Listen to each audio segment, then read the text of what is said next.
belly, greasy face, Glock heavy. Feed the safe, talking shit, do not tell me. I don't wanna see that hate, all that shit do not help me. I'm just trying to plead my case to the most high. Pray I see the gates. I was about to Cancun, but we just got the house instead. Covered all of their payment, and now she got the bobblehead. Looking at me like dinner, she said she about to gobble lead. Point the beam like a pencil, and then you gotta swallow lead. Point the beam like a pencil, and then you gotta swallow it. Pack my bag with essentials, I can't forget the hollow tip. Niggas losing they mental, and Satan come demolish it. Niggas all on they menstrual and get the whining like a bitch. Just like iron, they rust. Niggas trying, they luck. Keep it real, everybody out here lying. Save us, steady raising dead. They was out here lying, then dust. Niggas on my head, so the brotherhood is a must. Any hood, I be riding with my brothers that I trust. Know I'm good, cause they slime with their fingers on the clutch. Money piling like I'm trying to make it stack in the rush. One west to the death, and that ain't even enough, cause I'm coming back. I ain't never done with that. Gonna hit and spread your lies. I'ma let you run with that. Wanting me to spread the thighs. I ain't having fun with that, nigga. Hell no. Now she wanna chop it up like a lumberjack.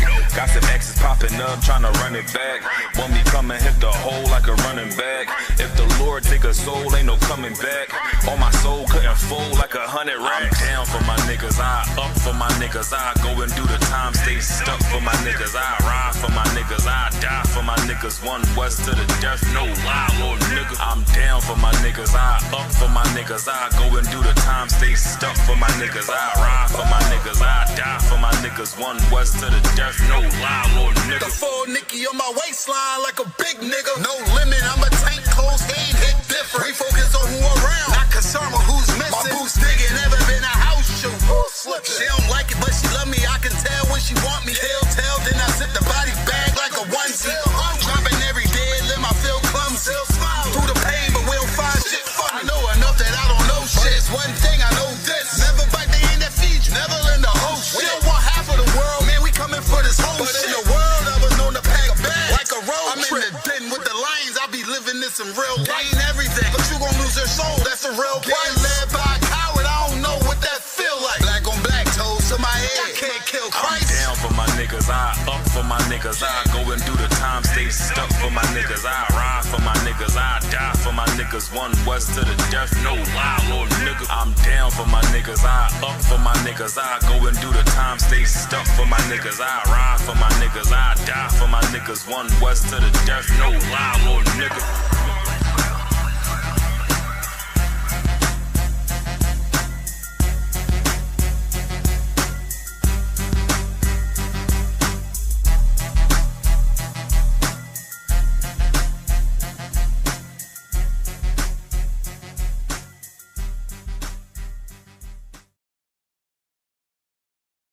Just let me know once we up. We good? Let's start it up. Yeah, I'm drop a thumb. Yeah, Shema Taba, Shema Shai to all the brothers and sisters. Coming to you live, I.S.U.P.K, Washington, D.C. I.S.U.P.K, home of the truth, under command and John Yahanna. Somebody plant a bomb. Somebody plant a bomb in here. Who y'all let in here? Who leave this bomb under this desk? Yo, call the sniffer dogs, brother. Because I don't know. Let me see what else is under here. Like you weren't supposed to touch it, sir. I wasn't supposed to touch it. Sir. Listen, I'm trying to get us out of here as quick as possible. So I'm supposed to do. Oh my God, there's a package. We live now. What are you talking about? Pick up everything stranger. Go ahead. Yeah, listen, whatever it is. We're in the season for the white van to pull up and the marksmen to come in and get down. They're gonna make a spectacle out of everything. Y'all know that that World Cup supposed to start tomorrow. Yeah. All the media houses saying World Cup starts June 12th. If you look at it, they're saying June 12th. Yeah. Anybody know pick up why? Mexico plays the first game tomorrow. And they don't want nobody watching Mexico game. America plays their game Friday. So all the media houses are saying June 12th, tune in, World Cup starts. It's crazy, y'all. This is a crazy time. They're turning back all the Iran supporters, cancel all the visas. Go ahead, And I've seen somewhere that tomorrow's game is going to be the most watched. It's going to be the most watched and ever. Oh, for the opening game for the World Cup. I could see it. I could definitely see it. I forget who they're playing. I think Senegal or somebody. Mexico playing somebody. It's supposed to be a big game. It's one of them Hamite teams, right? I think it's one of them Hamite teams. Shall broke a thumb. Yeah, from Trump. So we in the season of it. Of course, Trump is getting ready with the 250. He bringing the 250 up. They bring in the UFC thing up. I heard a rumor that the LGBTQ community bought out a lot of the tickets for the UFC fights just to piss Trump off. Yeah. Wow. Yeah, I mean, they're moving and shaking. It's their month. Come on. That sounds like some rich people stuff. Like I just to waste money just to piss somebody off. I ain't got it like that, sir. It's like I mean, shit. Listen, I wish I could have buy about 12 seats on Carmelo Anthony jury case. That's what I wish I could have bought. You buying seats to go piss off the white man. I wish I could have buy 12 seats for any nigga and Latino USA to go sit on that jury for Carmelo Anthony, because that jury there look like white mothers and an old school. I can't even call them Republican. You have to call them GOP. They're so old school white men. You get the point? You can't call them Republican. You have to call them the GOP. You get the point? okay. It's bad out here for us, Hakim.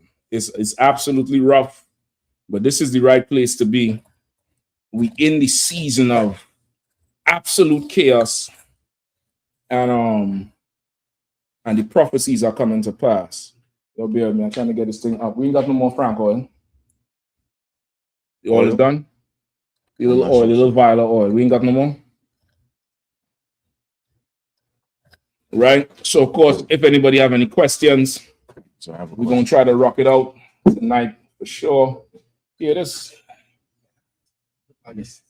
You're supposed to be dropping that. You was baptized in the cold and that motherfucker. Let me see. Let me see what we dealing with here. Yeah, that's what it is. You was being liberal. You call it being liberal with the damn thing. You know what I mean? So you can give me that blue background or another one. Okay. You know what I mean? Give me another one a little bit more lively, a little bit more up with it. You know what I mean? Okay. Of course, I.S.U.P.K on the command journey. Yahanna, hard working man in Israel. Give him a hand, putting everything together for us to fully take over this zone, because it's coming out. It's coming. The chaos is already out in the streets. Prophecies is what's going on right now. Absolute biblical prophecies is what's going on right now. You dig? So let's rock with it. We're gonna get into some tonight. Okay. I have a question, sir. Mm-hmm. Yeah. Okay, so everything that happens is because the Most High wants it to happen, right? No. Okay, Because when a sister gets molested or a young boy gets raped, does he want them to get raped? No. When the sodomite wants to go blow a rod, does he want the sodomite to do it? Lies. Okay, let me rephrase that, sir. Please. Please rephrase your question, counselor. I treat you like we in court. Okay. Yeah, I mean. Okay, so when we get corrected by the Most High, right? Mm-hmm.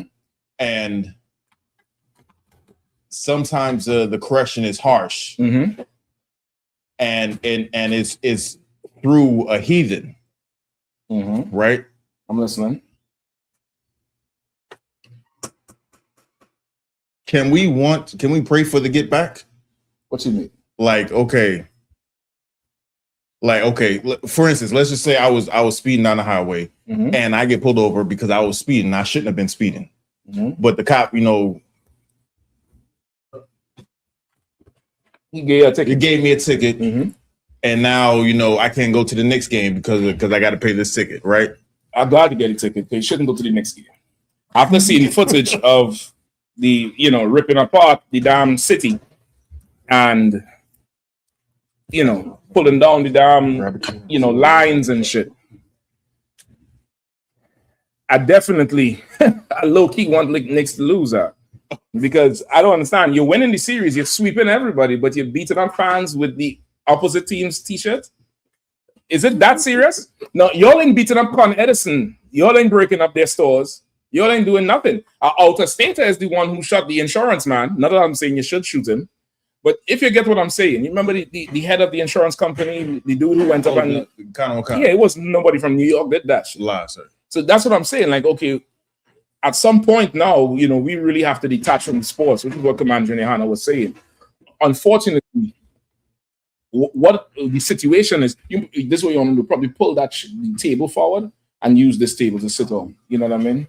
And you could just sit with your back this way because you're going to block the walkway right there. All right? I will just adjust it as people come in, right? So, what unfortunately, the we cleave to sports because of oppression. You understand? Okay. Oppression makes us cleave to sports because teams become our national identity. Teams become our culture. Teams become our source of self-esteem. Teams become, you know, very life. Teams become inheritance. You understand what I'm saying? Okay. It becomes that thing. So it's like a catch-22. You're rooting for a team because that's where your whole identity coming from. Get the point? Daddy was a cowboy, and granddaddy was a cowboy. I'm gonna be a cowboy. You understand what I'm saying? So now, if you see somebody from another team, your reaction to it is like somebody from another race, which is what old wars was about. Old wars was about nationalities fighting each other. The Roman Empire versus the Ottoman Turks. That was a race war. That was kingdom against kingdom. You get the point? Okay. Now, you had gladiators in the arena and all of that. The whole mishmash of it is to make sports something desirable to both the athlete and the spectator. And all that now, the aggression that would now go to your Con Edison or your government or your lawyers or your mayors is gone to the opposing fans or to the opposing team. You understand? And it's a monetized system. It's a monetized system versus raging a bloody war and losing soldiers every year that you have to go rebuild your army in how much ever years. So sports took the place of that and is an outlet for aggression that would otherwise go into the ways of your leaders. You get the point? That's what sports does. Sports takes aggression and monetizes it and makes it attractive, makes it seductive, and it's an outlet for the people so that the people don't focus on their real problems and now try to blame somebody for their real problems, who are your leaders, right? So now, for your question, in a situation like that, you take your stripes, right? What you want to pray for is the ability to rule his people, not so much that particular officer. You get the point? If you're a civilian, fine. You want to pray for that officer to, crash and run off a bridge, do it. You in the Israelite school of UPK, your job is bigger than that shit. Your job is bigger than some beat cop, some nigga who failed school. And that nigga don't have no degree and all. He ain't intelligent. He's there because he can't get another job. He just can't. Your purpose is bigger than him. Listen, you pay the ticket as if you're better than him. Like, imagine you give a ticket to a white man. He threw tickets out, go to court, pay the shit and walk off, and it damn near belittles us because he's so rich and powerful. Some cop pull you over. You a dignitary. You don't have to give him no attitude. What are you mad about? You know the truth that Jesus Christ is black and the white man is the devil. License and registration, show officer. How can I help you? Is everything okay? Where you heading? Well, I'm going in Northeast. Whatever. You could be, answer them legally and lawfully, of course. But you don't have to catch an attitude with that shit if you're in here. In here, your purpose is way bigger than that shit. You get the point? It's way bigger than him and his little ego trip. Go ahead, up. It's like if I made to the question that Officer Bukwashi asked you, I just wondered if I had a good precept for that. And somebody asked me. So I didn't pull it, but when the Lord say, I was just a little displeased, but they forwarded the aggression. Well, I was going to that next. All right. Okay. I was going to that next because again, that precept is for the big picture. He was asking more the individual question. We gotta get Bukwash off these damn streets up. Bukwash gonna bury half a dozen people before they even realize they're missing. All right. So of course you could pull it. I think that's in Zechariah or Zephaniah. Right? You could somebody look up forward the affliction or forwarded. They forwarded the affliction. Forward or forwarded? Forward.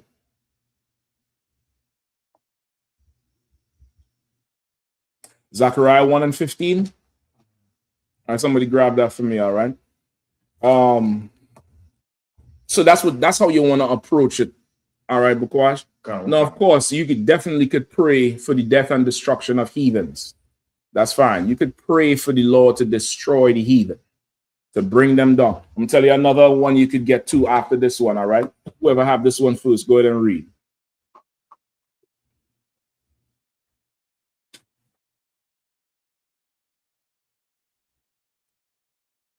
Right, the next one I need Zephaniah 2.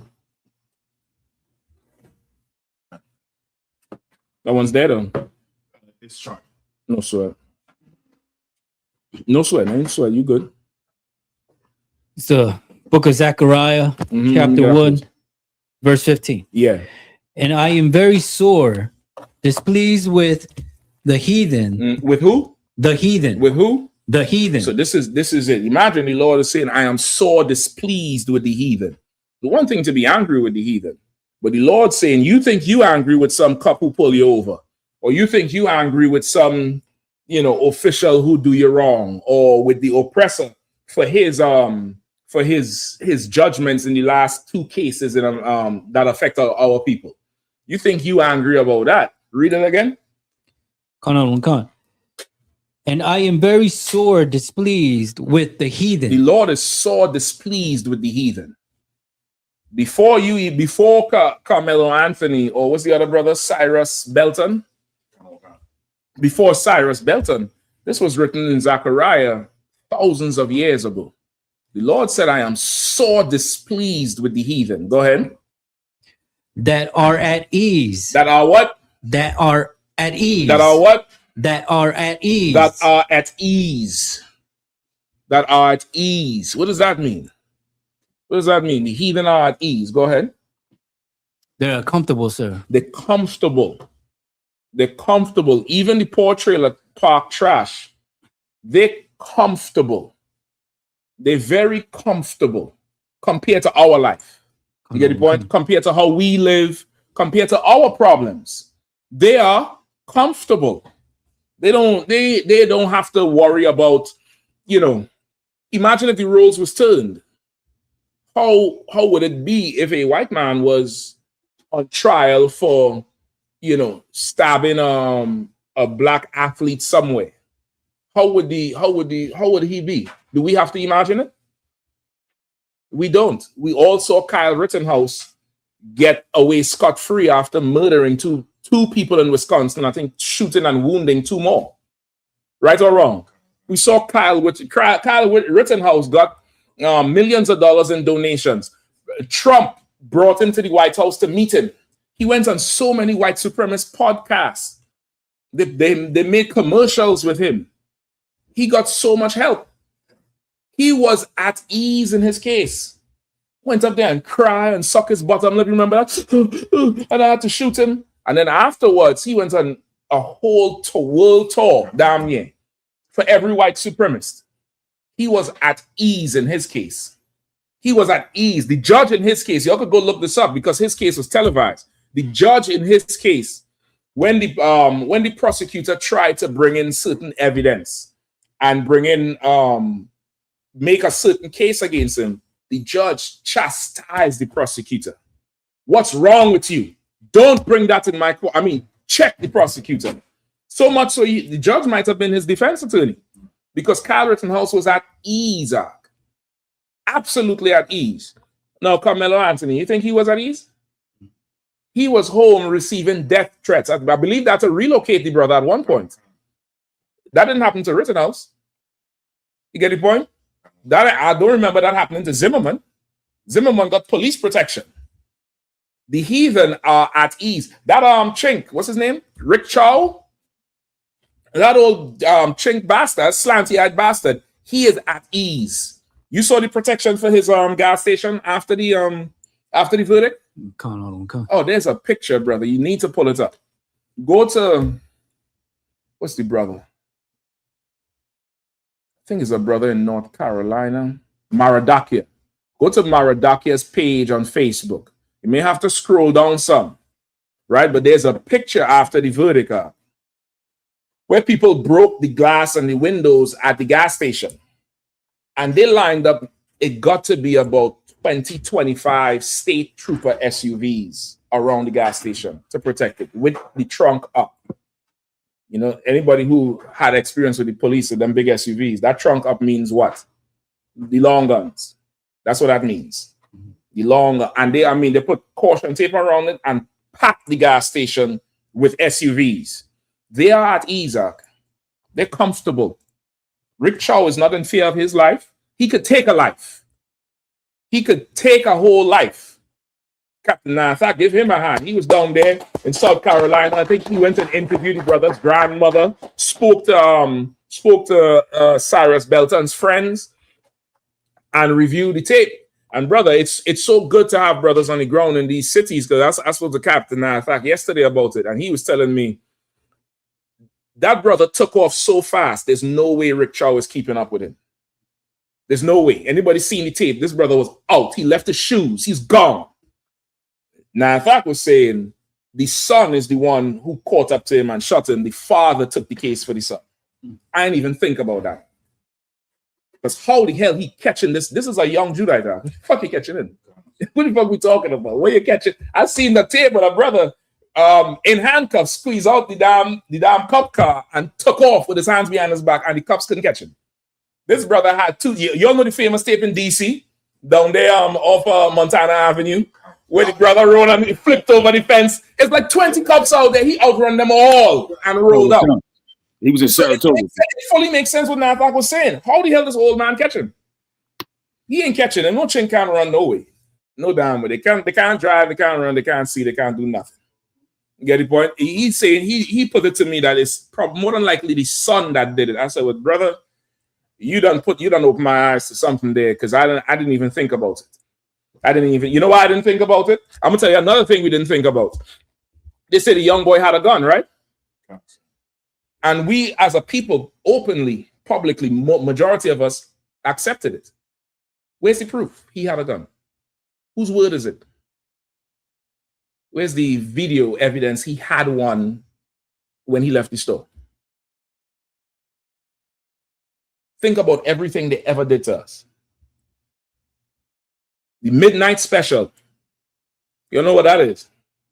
That's the snub-nosed 38 that cops used to carry around in New York to plant on brothers after they murdered them. But you know why we ain't question it as a people? I know there's people who thought about it. I'm sure there's people who's like, he ain't had no gun. They just killed him and said he did, because they found some Facebook picture with him posing with a gun as if that's a crime. But you know why we ain't think about it? Because we are not at ease. The heathens are. We ain't thinking about it because we under pressure. We can't even fully think about a situation because we have a heavy load to lift, and we're under it every day. Every day we're under it. But the heathens, read it again. But from the beginning. The book of Zechariah, chapter 1, verse 15. Go ahead. And I am very sore displeased with the heathen that are at ease. The heathens are comfortable. They are at ease. They don't have a care or worry in the world. Where's the little small John? Okay. They don't have a care or a worry. They are absolutely at ease, brother. At ease. You get the point? They are absolutely at ease. They're comfortable. This is the white man's kingdom, but Chinese could come in here and murder black people. East Indians and Arabs could come in here and fully violate black people. And there's no public outcry because the heathens are at ease. Oh, you had to zoom in on that joker. Zoom in on that joker. Brother, that is insane protection, brother. You know what that got to mean? In that 25 square mile radius, there got to be no crime happening to be able to afford them troopers not on patrol, not on the highway, not nowhere. That's how many cars can you count there? That's in that picture alone is over 10. We ain't seen the other side, and I think some of them is double parked, right? That's a lot of state trooper cars. That's at least one per vehicle or two men per vehicle. So you done handicapped a whole section of your force to guard an empty building. The heathens are at ease. They are at ease. In our neighborhoods, at night, there's a light that continuously flashes. Anybody know what I'm talking about? Okay. Go ahead, break it down for me. You got it. Go ahead. There's they have like a camera that's that's set up in certain neighborhoods that has that's connected to the police department, and they have the police lights, and they go in all night long, 24/7. Kind of kind. Do you know those lights? That's psychological warfare. Even if you don't feel a sense of panic, you are subconsciously in a state of fight or flight, or you are subconsciously tense because those lights usually mean the police are coming for somebody. It's usually me. You get the point? There's a reason you'll never see those lights in Bethesda. You'll never see those lights in Northwest DC. You'll never see those lights off the Gold Coast off of 16th Street. You'll never see those lights down Georgetown. You'll never see that anywhere there. And if you had to guess who is funding all the crack and heroin and drugs and illegal activity in DC, the head lives over there. You get the point? The arms and the legs and the feet of the organization might be in our neighborhoods, but surely the head is from over there. Go ahead, Shapat. Sorry, sir. I'm about to say, only time you might need the mic. Just come across here. You can get it done in a second. Go ahead. I'm about to say the only other time that I've ever seen cars like that, it's like yesterday I was coming to class, come on Sula Parkway to Branch Avenue, and they had more cars than that for one person on Branch Avenue as you're going up the hill, going into the DC line. Yeah, we are not at ease. We are not at ease. And let me just give you all a fair warning. Between now and November, with that midterms, let's try not to do no silly shit around this, right? Especially over the next month and a half. Right, they treating this World Cup like every dignitary is in here and using it to flex and tighten the whole empire. You're gonna see a lot of crazy activity. That's the best way I could put it. But the heathens are at ease. Keep going. For I was but a little displeased, and they helped forward their affliction. The Lord said He was a little displeased with us. We pissed our power off. We pissed the Lord God, our Father, off. We angered Him. He was a little displeased with us. And He put us in slavery. The white man didn't put us in slavery. The Africans didn't. The Lord put us in slavery. And if we are to get out of slavery, we have to please the Lord to get out of slavery. We have to now turn to Him. We have to now obey Him. Now, I'm saying this in context. What do I mean by saying this in context? Does that now mean you do not charge the heathens for slavery? Does that mean you don't charge them anymore? Anybody? Shapat, pass me one of them paper towels there too, please. Does that mean you don't charge the heathens anymore? Come on, somebody, you're here today or not? What's going on? You're just looking at me. Allah, sir. We still charge. Break it down, huh? I mean, we still under oppression. They still afflicting us, So we can't just because the Lord is displeased with us. At the same time, it doesn't give Esau the right to keep abusing us like he's doing. Absolutely. Absolutely. Like, never forget, no matter what's going on, these heathens do not have the right to do to us what they do to us. They could say, not Carmelo, what's his brother name? Cyrus Belton. They could say he had, I don't care if he had a fucking nuclear bomb in his pocket. It doesn't mean you shoot him dead. It doesn't mean that. It doesn't mean he's running away from you. He's leaving you. He's leaving your establishment. And from the videotape, there is no footage of him taking anything. In fact, when he first went to the store, he went to get something to drink. The little slanty-eyed Korean bastard or Chinese bastard, whatever she is, came up behind him. He started putting stuff back into the fridge. You could see it clear on the video. He started putting stuff back and was trying to leave. He took nothing. The surveillance footage showed, because they have cameras all over the store. It showed it from every angle. He took nothing.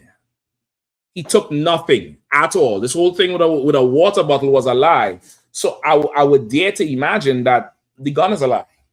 If they're lying about the water bottle, he didn't steal anything. They saying he did, but he didn't steal anything. But the heathens are at ease. And the Lord was a little displeased with us. The Lord wanted to punish us a little bit. But the heathens, go ahead. Verse 16. Therefore, thus saith the Lord. Read the end of 15. For I was but a little displeased, and they helped forward the affliction. The Lord was a little displeased with us. And the heathens, they forwarded our affliction. What does that mean, forwarded our affliction?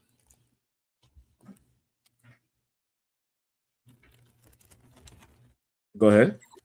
It means the Most High wanted us to get punished a certain type of way, but they went to the line and then went past the line and went overboard with the affliction. That's right.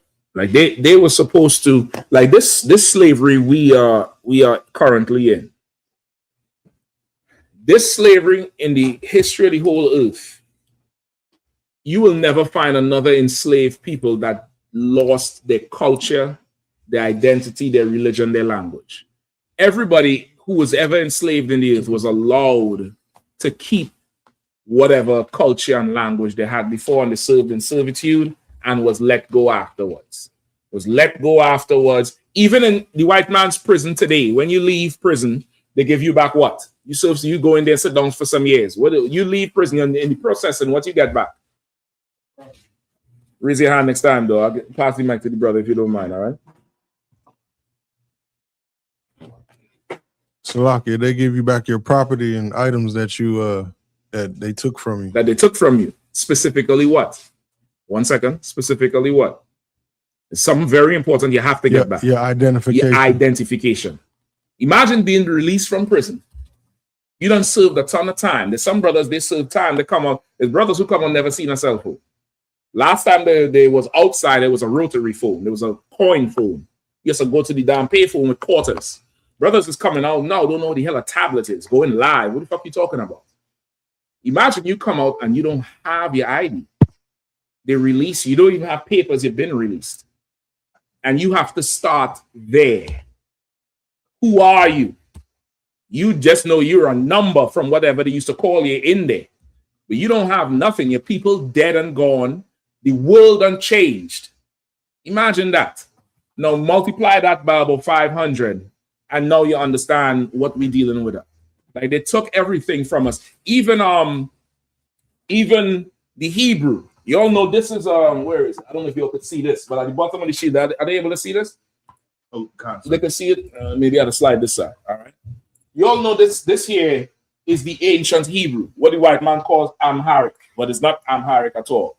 This is Eba. This is Hebrew, Ibaria, right? This is the name of Jesus Christ. This is Yahweh Shad. This is the ancient Hebrew. This is what they call the Paleo Hebrew. This is the original Hebrew language. The modern, what they have printed, the printed text, the modern Hebrew language, right? That looks like, looks like chicken scratch. They call that the Assyrian Hebrew. That's what you'll see the Jewish man write. We came up with that style of writing in the Assyrian captivity. You get the point? Why would we have to come up with that style of writing in the Assyrian captivity? Because we was allowed to keep our culture. We was allowed to keep. Listen, in Egypt, Moses asked Pharaoh for what? Come on. A few days to go worship. So now, what does that tell you about Egypt captivity? We were allowed to keep our culture. We were allowed to be segregated. We live separate from them. You get the point? Come on. This captivity, brother, is the worst. It's the worst. It's the most extreme. The white man is a bastard, and he's going to pay because he forwarded our affliction. He made it worse. When it was time for him to cut us loose and give us back our identity, give us a land. All right, you all done served you all time. You all served us. Now we had to build you back. Now we had to do something about this. We had to build you back. We had to give you jobs or whatever else. This bastard keeps oppressing us, keeps finding some new law, some new way, some new appetite that he could devour us. So now understanding that, Bakwash, that couple who gave you a ticket, what can you pray about him that's going to balance out the last 500 years of known history? Nothing. Pay the fucking ticket. Go to court, stand in front of the judge. He pulled me over. He was kind of rude, judge. He was a little bit rude. Some, or pay the ticket. Fuck him. But you gonna pray now for the gifts that you need to raise this nation up so you could sell his children on the auction block. You get the point? That's what you want. You want to sell his children. You want to sell his people. You want to, you want to have absolute power over his nation. That's what you want. You don't care about none of that shit. You don't care about, some cop pull you over, whatever. Your mission is bigger than that thing. Absolutely bigger. Let me get the other one. What's this I wanted? Zephaniah. Bear with me one. Zephaniah 2. What did I call for? Oh boy. Hold up. I'm gonna tell you which one it is.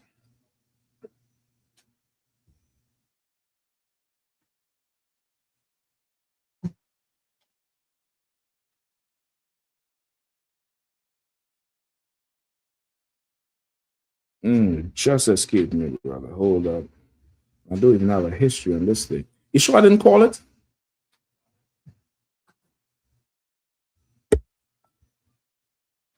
The first one was Zechariah, right?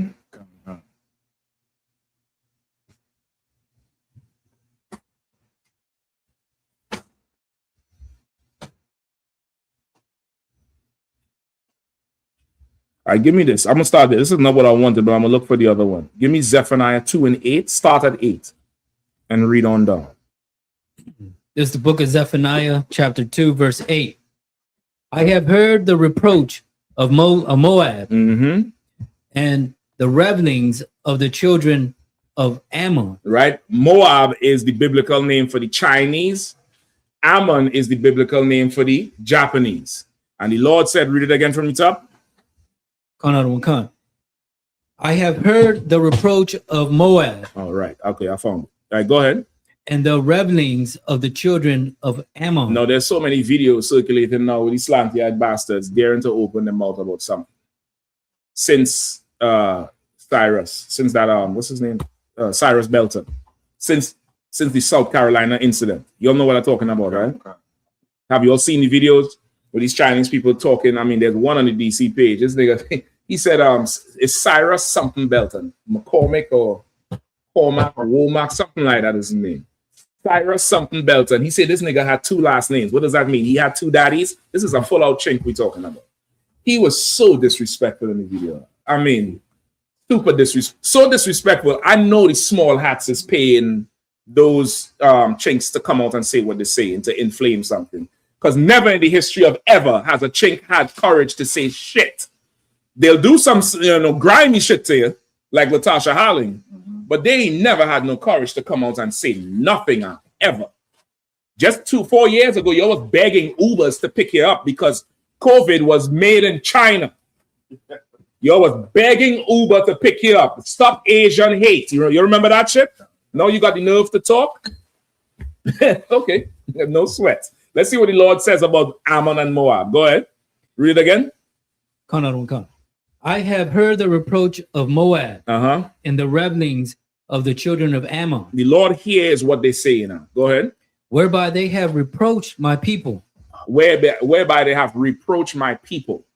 Like what's going on with them right now is not new. They did it before. Zephaniah recorded it. And the Lord said, I have heard the revelings, how they reproach our people. Imagine some nigga who eyes look like this have the nerve to tell you something. Right. Imagine a nigga who, somebody look up mongoloid in the dictionary. Somebody look mongoloid up in the dictionary. And you all count it down. I expect one of them ticks to go red in a second. They're going to flag the whole live and just, fuck up the whole goddamn thing tonight. But somebody look up mongoloid in the dictionary. I might need the old school Webster's Collegiate Dictionary, though. But if anybody has mongoloid in the dictionary, just say, go ahead and read. Who has it? Mongoloid. M-O-N-G. Go ahead, Shapat. I know you're one DC spelling bee. Go ahead. G-A-L-I-O-E. G-A or G-O? It might be O. Like Kangol, Mongol. Salaki, sir. I got something. Go ahead, I got mongoloid. Old-fashioned term for a person with Down syndrome. Mongoloid is an old-fashioned term. It's the original name for somebody with Down syndrome, right? Somebody with Down's syndrome. They used to call them mongoloid. Why do they call them mongoloid? Or does it say it there?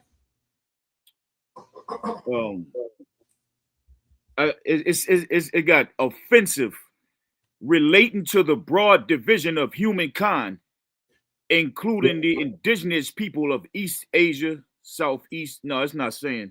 Yes, it's saying it right there. It's saying it right. Don't look up an Asian person with Down syndrome. Just look up an Asian person. Right. I was going to try and do back to back. No, you don't have to. You don't have to. It's like it's like you get the point. You just have to pull up any Asian. In fact, pull up the bastard. It's on the DC page. Let's go to the video on the DC page, and just pull up that bastard who was talking shit. Just freeze it on it. Yeah.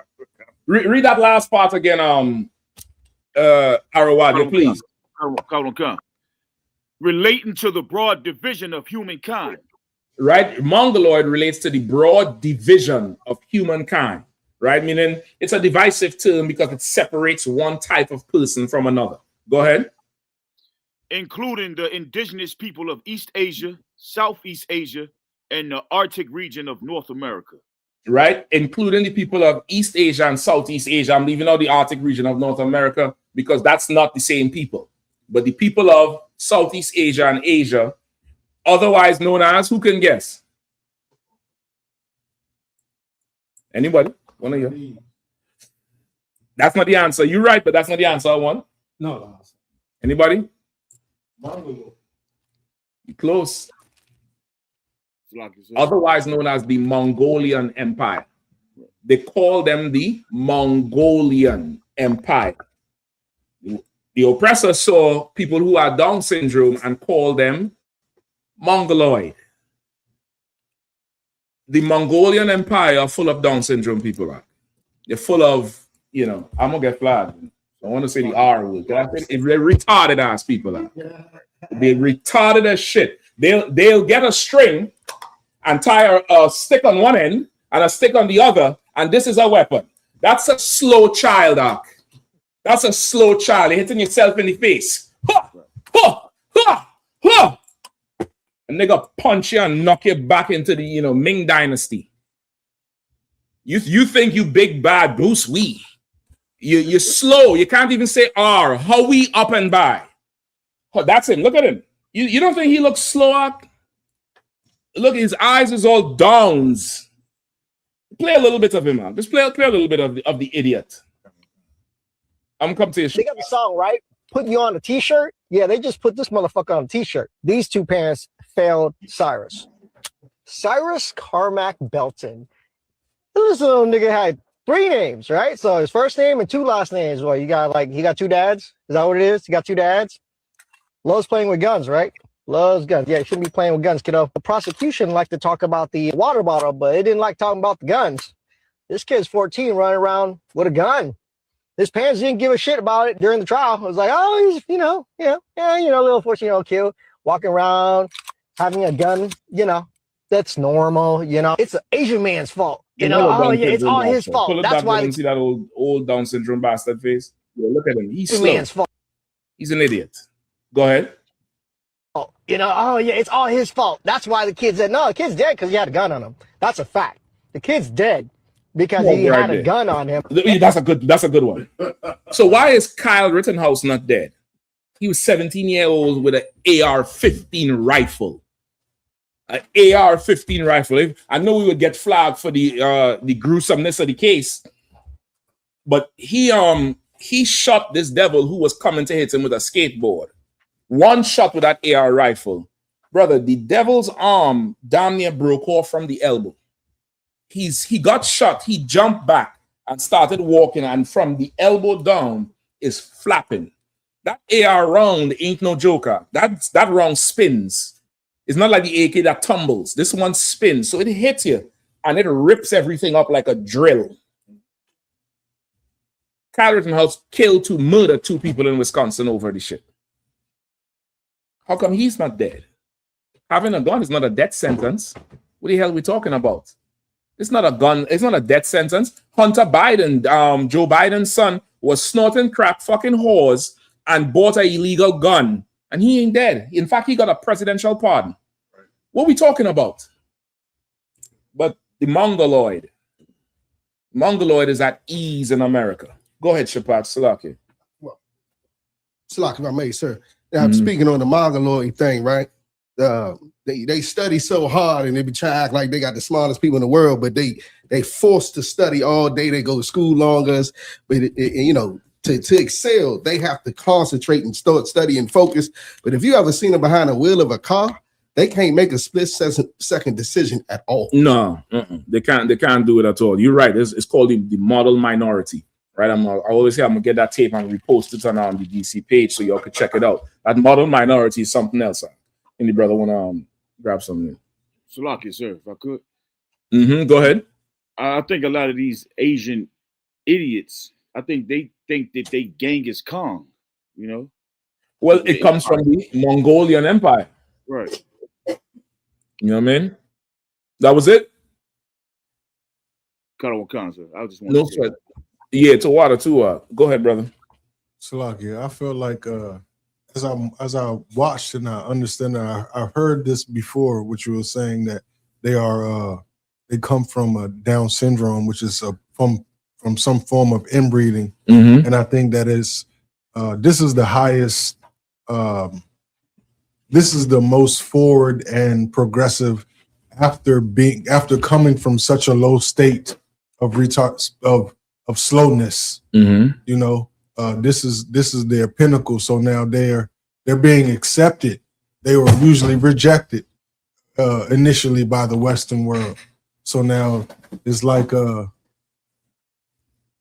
you got that one friend who might not be always on his P's and Q's, and if somebody say something about him, you be like, leave him alone. You know what I mean? So I think in that same way, that's how America treats them.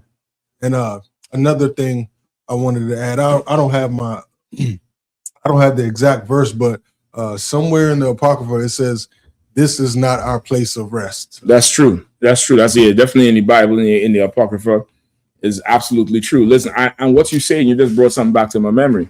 Moab and Ammon are the children of who? Not you, Shapat.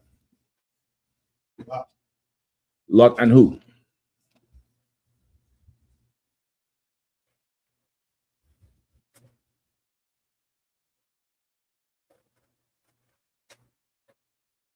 It escapes me, sir. You just said it. Lot and Lot and Ammon, Moab. Well, Moab and Ammon are the sons, are the 2 boys. Yeah. Who are their parents? Lot and his daughters. That's right. Yeah. Get the point? Now, Lot didn't go have sex with his daughters. His daughters had sex with him. His daughters took advantage of him when he was drunk. You get the point? Because they lost faith because the earth was destroyed. The earth was over. Go ahead, in their mind. Go ahead. And one, Salaki, as you said, he was drunk. One thing that is never highlighted is that these people do have a drinking habit. Like they have, like they're. It's not a characteristic of them. It's not broadcasted though. Mm-hmm. They have a physical. They have an abusive relationship with alcohol. They have an abusive relationship with everything, but it's not just alcohol. They have an abusive relationship with everything. They beat the hell out of their women.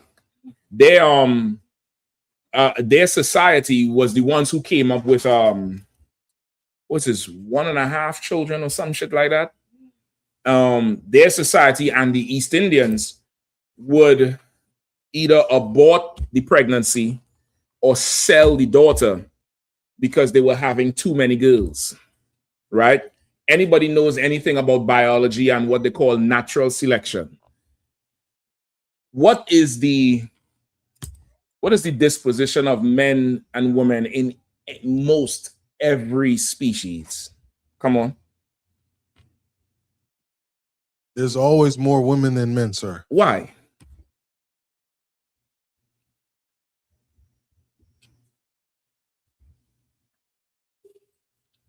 Men can breed multiple women. Women can't. If you are to be fruitful and multiply, you need more vessels to be fruitful. You need more places to plant the seed. That's naturally how life goes. This bastard here, he get too many daughters, time to kill them. Time to sell them. And I'm not making this stuff up. You could go look it up. And it's so bad. I can't remember if it's Moab or Elam, which is the East Indians. They're in a crisis now because they don't have enough women for the grown men. And y'all know what these heathens do when there's too many men. Y'all know they ain't partial to the activity. We in June. We in Pride Month. Go ahead, Bukwas. I'm coming to you. It's Moab, and they have I just seen they had like a decrease over the past 3 years of births. Mm-hmm. This past year was the lowest. They have 1.45 billion people. There's only 7 million births last year. 7 million births from 1.5 billion people. That is insane. Even if half your society is over 60, half of 1.5 billion is 750 million. Let's say half of that. We're talking about 360 some 70 some million, right? Let's say that's your breeding population. That's your adult age. 25% of your people. 7 million. Slow.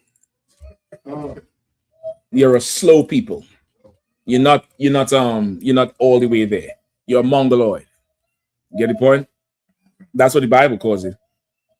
Come on, Isaiah, you're slack. You was gonna say something? Oh no, Laos is not. I know. You sure? Come on, bring it out if you need to. No, Laos. Okay, no, sir. Give me continue from where you are. And magnified themselves against their border. Mm-hmm. What verse you at? Zephaniah. Read it again from the top of 8. Just go ahead and read. You don't have to quote it. Okay. I have heard the reproach of Moab and the revelings of the children of Ammon, whereby they have reproached my people and magnified themselves against their border. Right? They have reproached our people. Right? Come on. Trump is supposedly at war with China.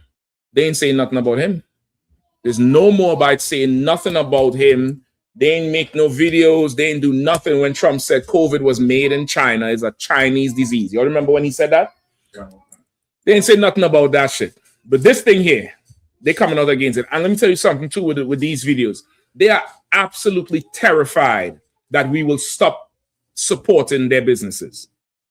If all the evil things they're saying about us is true, why are you worried if we don't support you?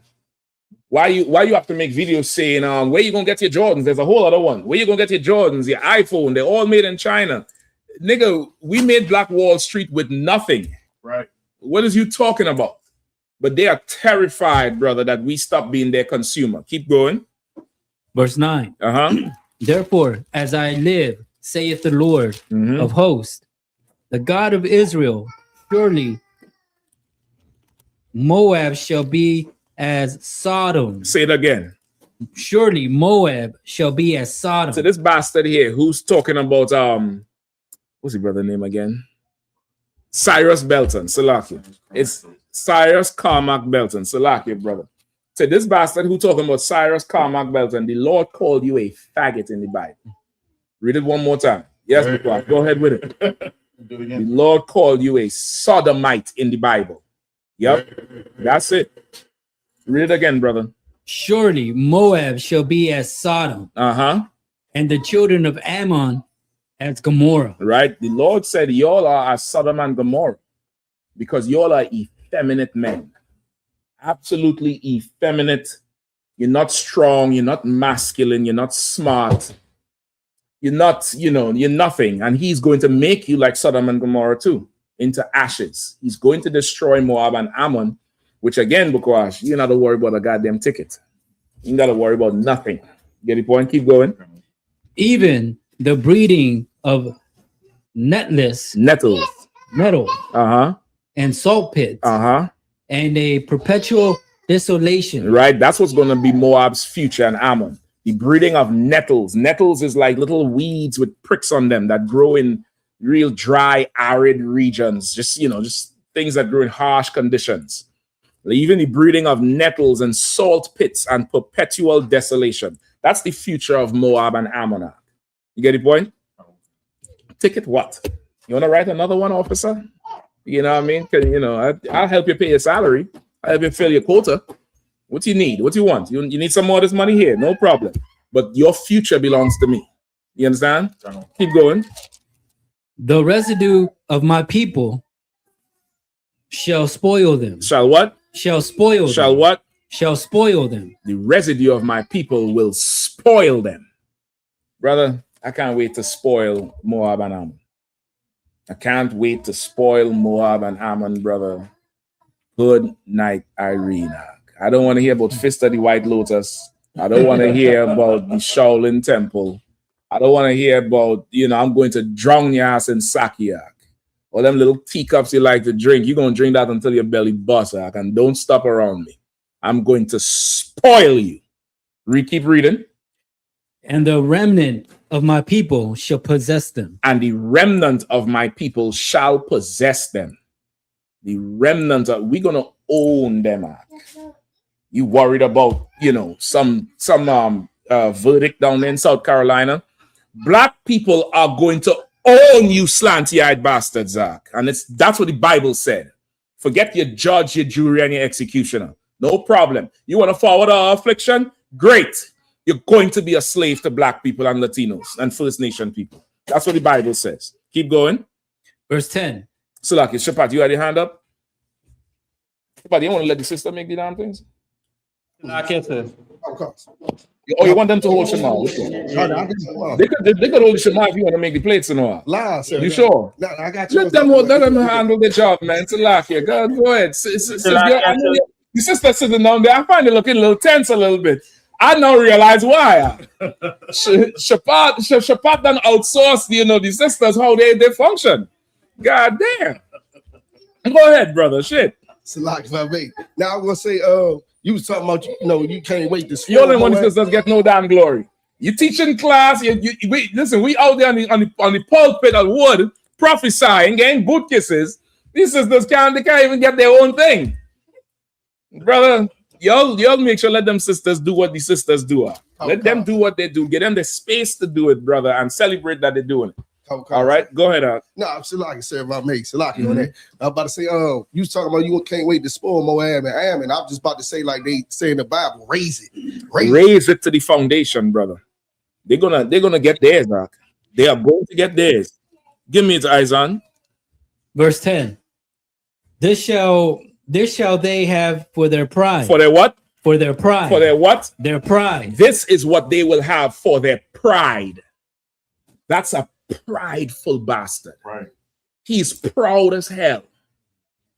Imagine some Jewish cat in Germany with a knife or a gun, whether it's a little 6-shooter or musket, and some German murders him, knowing the history of Germans and Jewish people, you think he would get up there and say that, or a German would get up and justify it? You are a proud bastard, Ammon and Moab. You proud as could be. You see the cup, it's only half full. You remember Bruce Lee with that stupid ass wisdom? Of course it's fucking half full, nigga. Of course. For your pride, keep reading. Because they have reproached and magnified themselves against the people of the Lord of hosts. Because of their pride and their reproach against us, they have magnified themselves against us.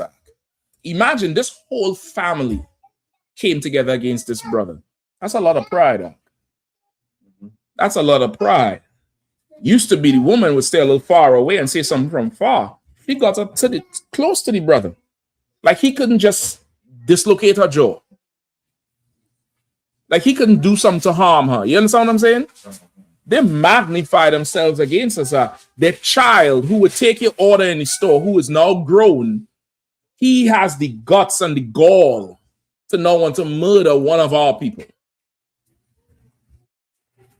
Keep talking. I like to see it because I know they will earn the judgments that's coming to them. They would have earned the judgment that's coming to them. Stop Asian hate my ass. Who's going to stop the Asians from hating us? Who's going to do it? Go ahead. Verse 11. One second, Azam. Come on. I'm starting to get this air that the American way is to hate the Black, Latino, and First Nation people, and even have a bloodlust for it. Of course, that's the Pledge of Allegiance. The Pledge of Allegiance to America is you have to openly display your hatred for Blacks, Latinos, and Native Indians. Nothing else. You don't have to recite the anthem. You don't have to, pay your taxes. Once you could openly prove that you hate Blacks, Hispanics, and Native Indians, oh man, you're as good as gold. You are fantastic in the eyes of America. It's a pastime. You get the point? Which is why Christian preachers always turn on us anytime the heat is on. Which is why that group of faggots, them purple pigs, the IUIC, which is why they said, who the hell is Trayvon Martin? Who cares about Trayvon Martin? You remember that tape? I know a lot of you all ain't seen that tape. Oh, I'm gonna look for it. If y'all could find it, Bukwash, you could pull it up. Somebody, if Mathaya is on, he might be able to find it and send it to Bukwash, because you ain't gotta try to pull it now unless you have the time. Right? That big old big-eyed Cyclops bastard who with them purple faggots. When Trayvon Martin got killed, him and the old retarded Levite one, he said, the white man tell him stop. Why the hell he didn't stop? If you don't want to obey the white man's power, you're gonna die. They just murdered one of ours. Then the tall bastard, the tall faggot one, he got up and said, Trayvon Martin, who the hell cares about Trayvon Martin? Who cares about Trayvon Martin? They have to openly show they hate Black people, and the white man would let them do everything. Once you do that, you're good as gold. You're great. For their pride, go ahead, verse 10. Verse 10. Verse 10, they have for their pride, because they have reproached and magnified themselves against the people of the Lord of hosts. Right. Verse 11. The Lord will be terrible unto them, for he will famish all the gods of the earth. Right. So this is the main one I want, right? Zephaniah 2 and 11. But of course, you could run it down from where we started. But that's the second one for you, Bukwash, all right? Zephaniah 2 and 11. Go ahead. This is an old school one. Boy, we learned this 7th and 8th. I think this is one of the precepts I've learned at camp. I will tell you about that long before these phones. We would have this little precept book. I still have mine here in the bag. Bukwash, if you'll get your hands on this, brother. Trust me, deadly. You get the point? In them is days you standing in camp, and you might hear the general pull something. You've never heard that precept before, brother. Remember, we didn't have that internet as free as it is now. A lot of these precepts you hearing for the first time on that podium. I remember it clear. I remember the turning to the side, pulling that precept out because I'm on Shema, getting that pen and writing this shit down. It was General Katham pulled that precept, brother. I was like, this is cold right here. Boom. Read it one more time, man. The Lord will be terrible unto them, for he will famish all the gods of the earth, and man shall worship him, every one from his place, even all the isles of the heathen. The Bible said the Lord will be terrible unto them, for he will famish all the gods of the earth. How does that happen? How does the Lord famish all the gods of the earth? What does it mean to famish? Go ahead. Make them go hungry. To make something go hungry. So how does the Lord famish the gods of the earth? Young brother right here. No, you. Remember, famish means to go hungry. How does the Lord famish the gods of the earth, or to make the gods of the earth go hungry?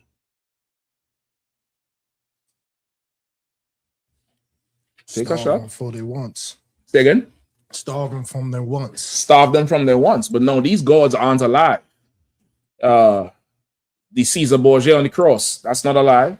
He can't eat. He don't want nothing.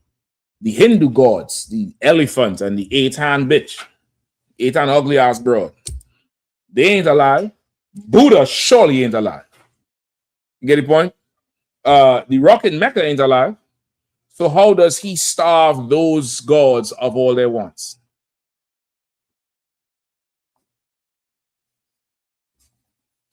I would say by proving them wrong.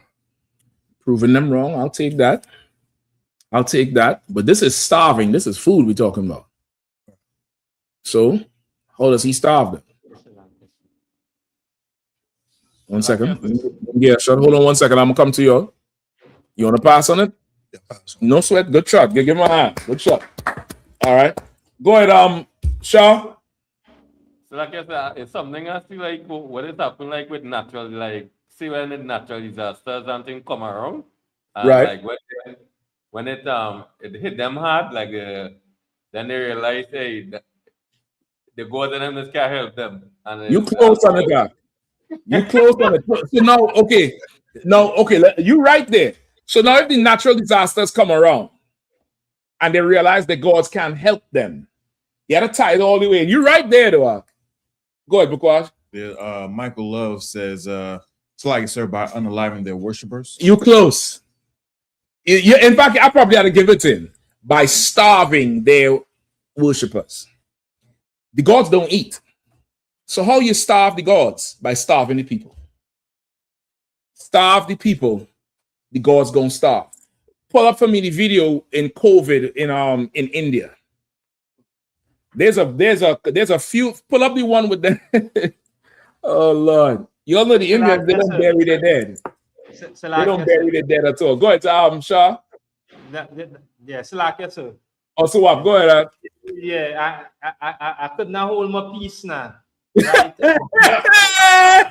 Guess what Yahanna? So what down there battling them East Indians now? Them East Indians think they're the Nazis in Trinidad right now.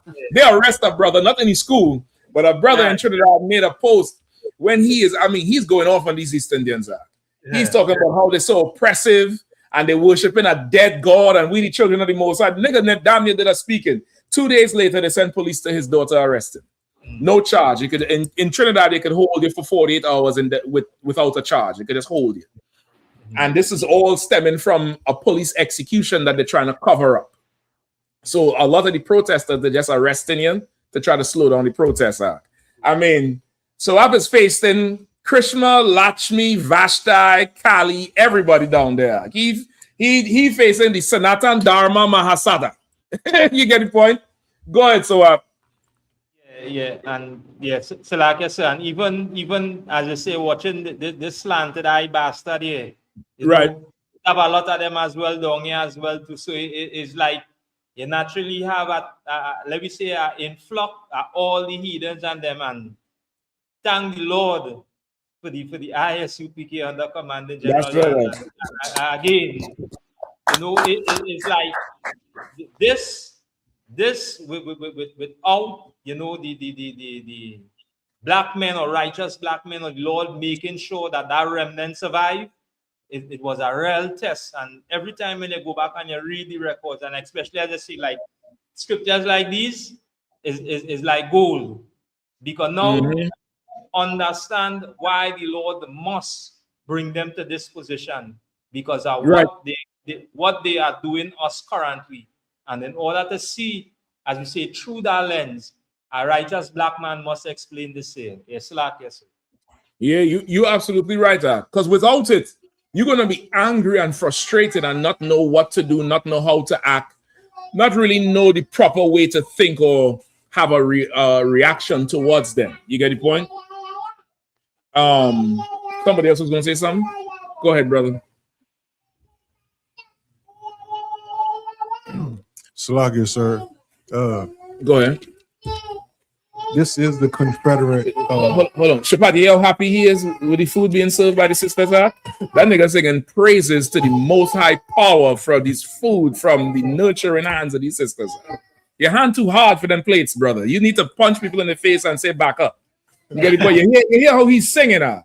He over there singing praises, brother. Go ahead, Salakia. Salakia. These people are showing us that the Confederate, that they are Confederate against us, the same as Psalm 83 describes, sir. Absolutely, 100%. 100%. That was it. Go ahead, Arawadia, please. Those East Indians, they was throwing their gods in the river. That's the video I want. And they was burning their COVID victims on the beach. Yep. That's the video I want. If anybody could find it. Right? If not, we're gonna move on. You know what I mean? Was you able to find it, Bakwash? If not, I'm gonna just describe it, right? If somebody could find it and send it to Bakwash, let me know. There's a couple of them. There's one where they have this giant statue of Krishna, big blue statue. During COVID, they pray to the statue. And you know, the East Indians, their culture, they bring food to the heathen god. Bakwash, you might want to control this thing here. They bring food to the heathen god. Right? If you ever live close to East Indians, if they have a house, in some corner of the house, you'll see these bamboo poles going up in the sky, going up in the air, and they have flags on them with a little god.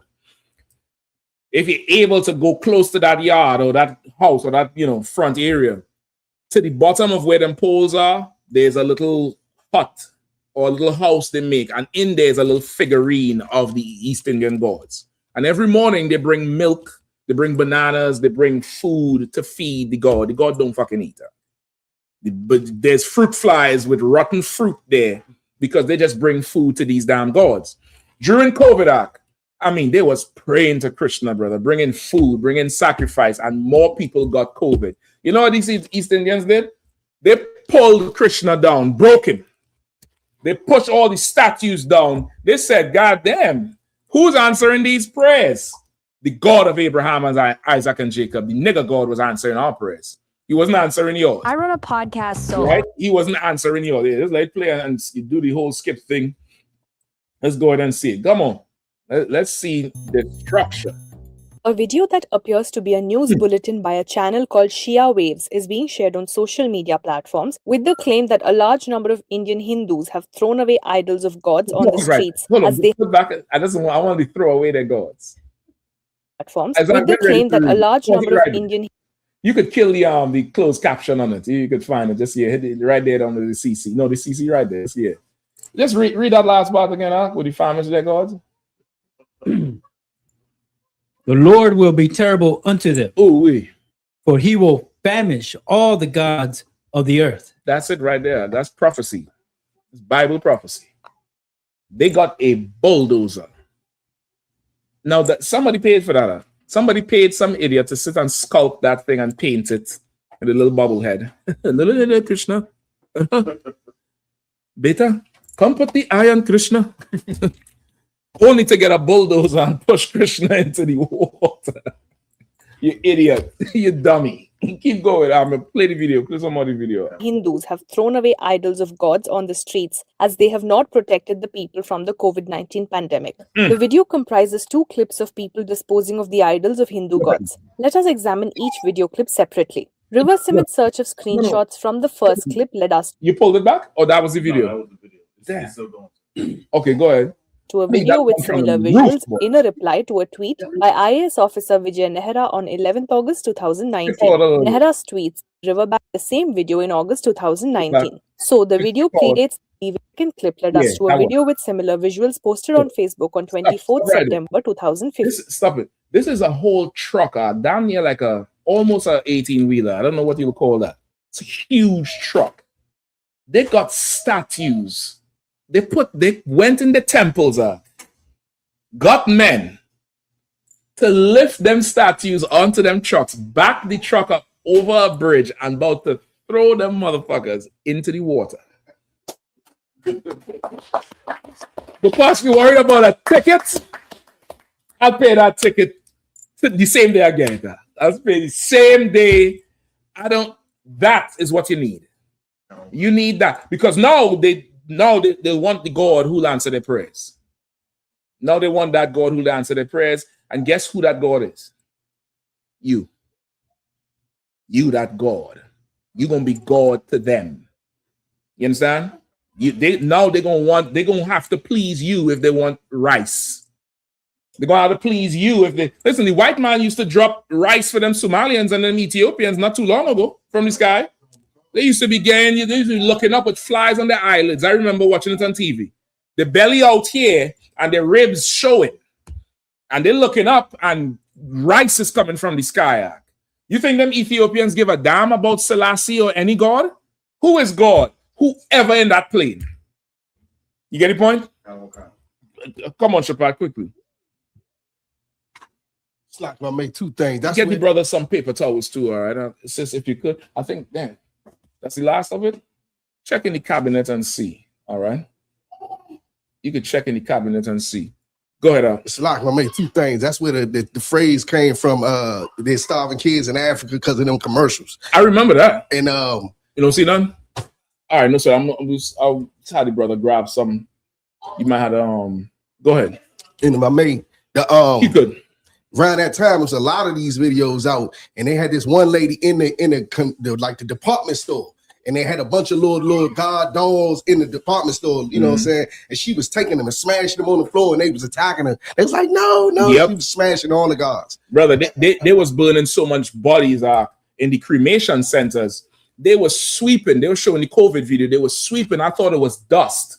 It was not dust. Because as they're sweeping, the camera zoomed in and I saw a vertebrae.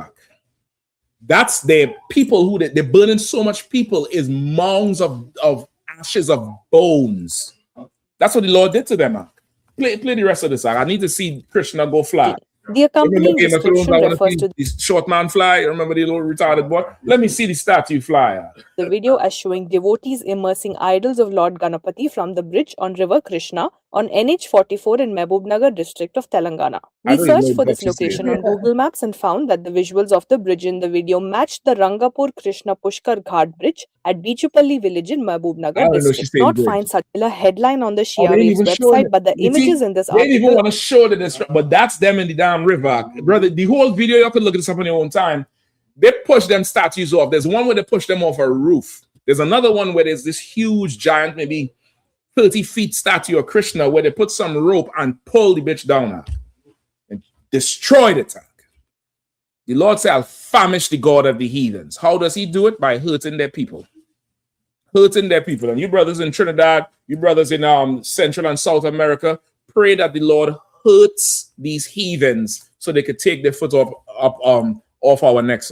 Right. Pray they could do it. Isaiah, read the rest of that verse if you could, all right? Just to the end of 11. And men shall worship him, everyone from his place, even all the isles of the heathen. Right, and men shall worship the Most High. Men shall worship the Most High because they don't turn their back on Buddha, on Krishna, on Kali, on the rock in Mecca, on Allah, on whichever God you serving, you're going to bow down to the nigger God. You're going to, there's no other way for you. So you should stop oppressing our people. The oppression is going to continue, and I ain't going to help you. I want you to earn the judgment that's coming to you. These heathens, when they get this judgment arc, we as a people, we like to feel sorry for heathens. We like to always stop it. You all see all the boot kisses. Any boot kiss that, you know, a heathen goes to do, there's always an Israelite coming to say, no, don't do that. You're all hateful. You all hate. You're all the KKK. Whatever.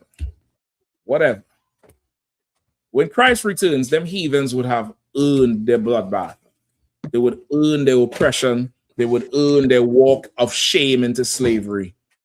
I can't wait until the long lines of slaves for that nonsense that King said, put his damn ugly face back up there, the old Mongol, the Mongoloid, Salakia.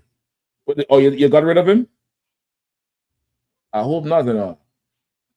The old Mongoloid. You get the point? Yeah, look at him. Look at him. Look at him. He retarded with a gun. A retard with a gun. The whole Mongoloid.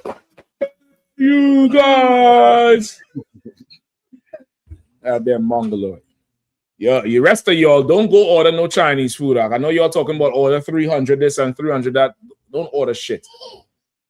Don't order shit. Don't even ask for a toothpick out of their restaurant. Nothing. I don't care. Well, once it's named Chink, leave it alone. Panda Express, I know it's Latinos cooking. Don't buy it. Don't buy it. Go wait till we open up the shop. I'll tell you all need to recognize opportunity. The tribe of Judah is good at opportunity. They recognize a void and fill it. Go open up your own Chinese food, your own stir fry thing.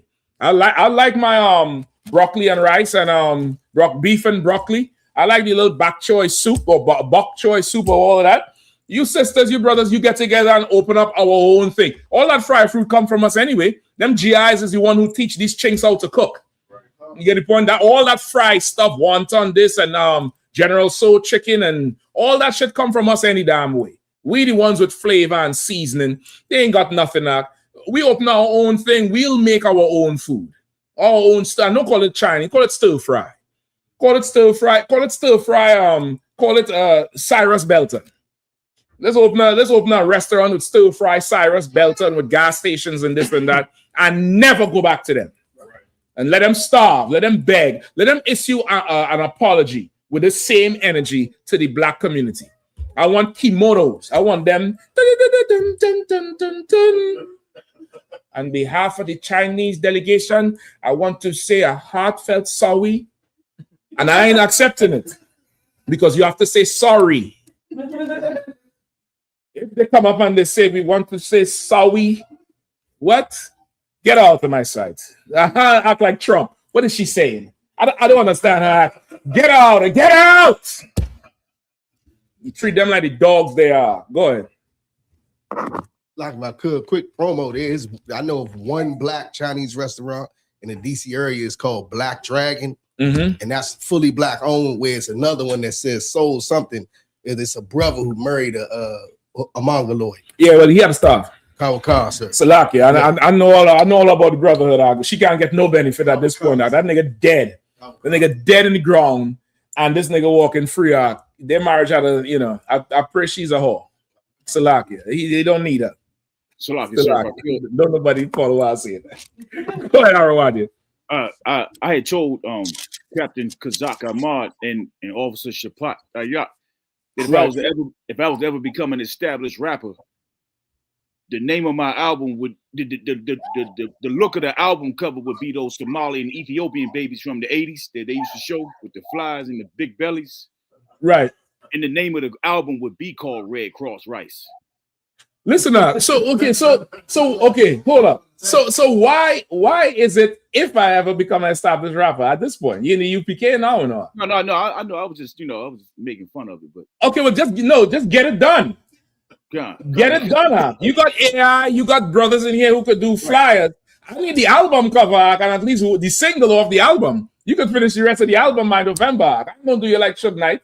Yeah, just give me one song now. Give me one song on the album cover. And, you know, by next year, you in the Black Party tour.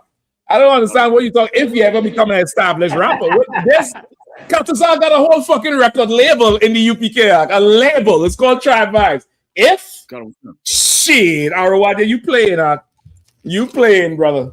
I might have to come see it, brother. I might have to come see it with Bakwash at Kazak and Shapat, and we got to go out on the balcony and have a talk. You gotta sign this contract, you know, Arawadi. I'm gonna come in there with a contract, and I don't tell you. I'm say, listen, either you leave with the contract through the front door, or you leave on the balcony, or something. Now, I'm establish it if you want to be established, you know. If you want to be established, I'm the right one. I'm gonna tell you straight up. You come in here, you got dreams and goals and aspiration. You're gonna be a beast on that podium, and you're gonna be able to do whatever the hell you want to do afterwards. Like I could guarantee it. I guarantee. It's a lie, sir. Go ahead. And if I may too, could we use the perfect example of famishing their gods? Egypt, when the Lord sent the plagues to Egypt, I could have the breakdown I heard a while ago. I haven't heard in a while. When the Lord was plaguing, like the certain things, he was plaguing the things that the Egyptians worshipped. Yes. And so it's like, go ahead, Salaki, go ahead. No, I was gonna say, so it's like, can that also be an example by like, okay, not that he was hurting the river, like the river was hurting, but because they worshiped the river, because they drew so much resources from it, and it affected them. That's the Lord was famishing their gods in Egypt as well, sir. Yeah, 100% to water, brother. I'm gonna look for the video. John Katham did a whole class on it and showed you the gods and everything. And that's why he brought the plague with the frogs. They worship the frogs, the boils, the river, because there's a god of the river. All those plagues was attacking their gods. It was attacking them. It was attacking their gods. It was attacking the people. The Lord wanted Egypt brought to their fucking knees. He wanted them broken. And they were broken. And it's the same thing he wants for them. So that's an excellent. I think the video is on the DC page. The gods of Egypt was some John Katham. This is old. This video's got to be about 15, 16 years old. Go ahead. Salaki, my man, it never amazes me how just the longer I go in the truth, the more you find out that the proof of these prophecies and that we have one real God. Like for him to attack all their gods, it shows you that's a real God right there. Yeah. Listen now, if you have children, brother, and your children love something or someone more than you, any father in here knows you attack whatever the fuck that is. You just go off on that shit because this thing is taking the love that belongs to you. The Lord said, I'm a jealous God. You bowing to Buddha? Okay. No sweat. Here's COVID. That's your king? No sweat. No sweat. You want to travel to Hajj and go all over the damn place? No problem. No problem. What do you think all this uprising of white supremacy is about? You love the white man more than you love God. So now he's raising up this oppressor against us, something horrible, so you could dislike him and love the Most High power.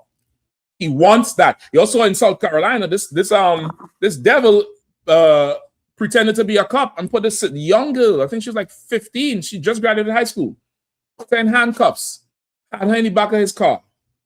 The girl got nervous and jumped out the car when he parked he went to his trunk. He parked in some abandoned field. This video this shit out. You could pull it up. She went to some abandoned field. She crawled forward with her hands behind her back, went to the front seat, opened the door that was left open, and started running down the damn highway. One brother saw her running with the devil in the Cadillac coming in the back. He stopped. The devil tried to say, yeah, he's a cop. The brother is like, okay, let me call 911. The devil left. Come to find out he was not a cop, and he was arrested, I think, a day or two later or something like that. Of course, they're going to let him go. But if you ever wonder what happened to all these missing children and missing girls in the South, that's it. That's it. It's just this sister here, the Lord was absolutely with her. She had her high school diploma in her hand. She was going to show her family. The Lord wants you to hate the white man. Yeah, Salaki. And separate from him. When I say hate, separate from him. Go ahead. It's so heavy what you're saying because it's coming out like it's a hot issue, you know what I mean, of a newspaper. Time after time, all of these real heavy unalivings, you know, like who is in control of all of it, and it is the Lord showing us who our enemy is, because we venerate these white devils so much. You understand? Yeah, we want to be them. Lord said He would make us jealous with the people that's a no people, but we ain't supposed to want to be them. We supposed to be jealous. Like, I better serve the Lord so I can rule over them. Supposed to push it there, not to emulate them. All right, let's get that video real quick, Bukwash. Then give me Revelations with the horsemen.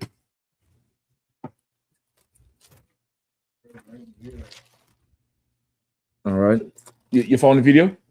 I'm most incorrect. News, is that to watch? Yeah, that's fine. Is it NBC? No, looks like local. Yeah, that's fine. This is in South Carolina. South Carolina. Captain Nathan said, brother, you a nigga in South Carolina. An attempted kidnapping. You say you in absolute hell down there. You under the heel in South Carolina. Yeah, that's the one. Being caught on camera in South Carolina, a handcuffed woman running for her life down the road to get away from a guy she said was posing as a police officer. Yes, a key to the woman's escape, a truck driver who saw her being chased by a car.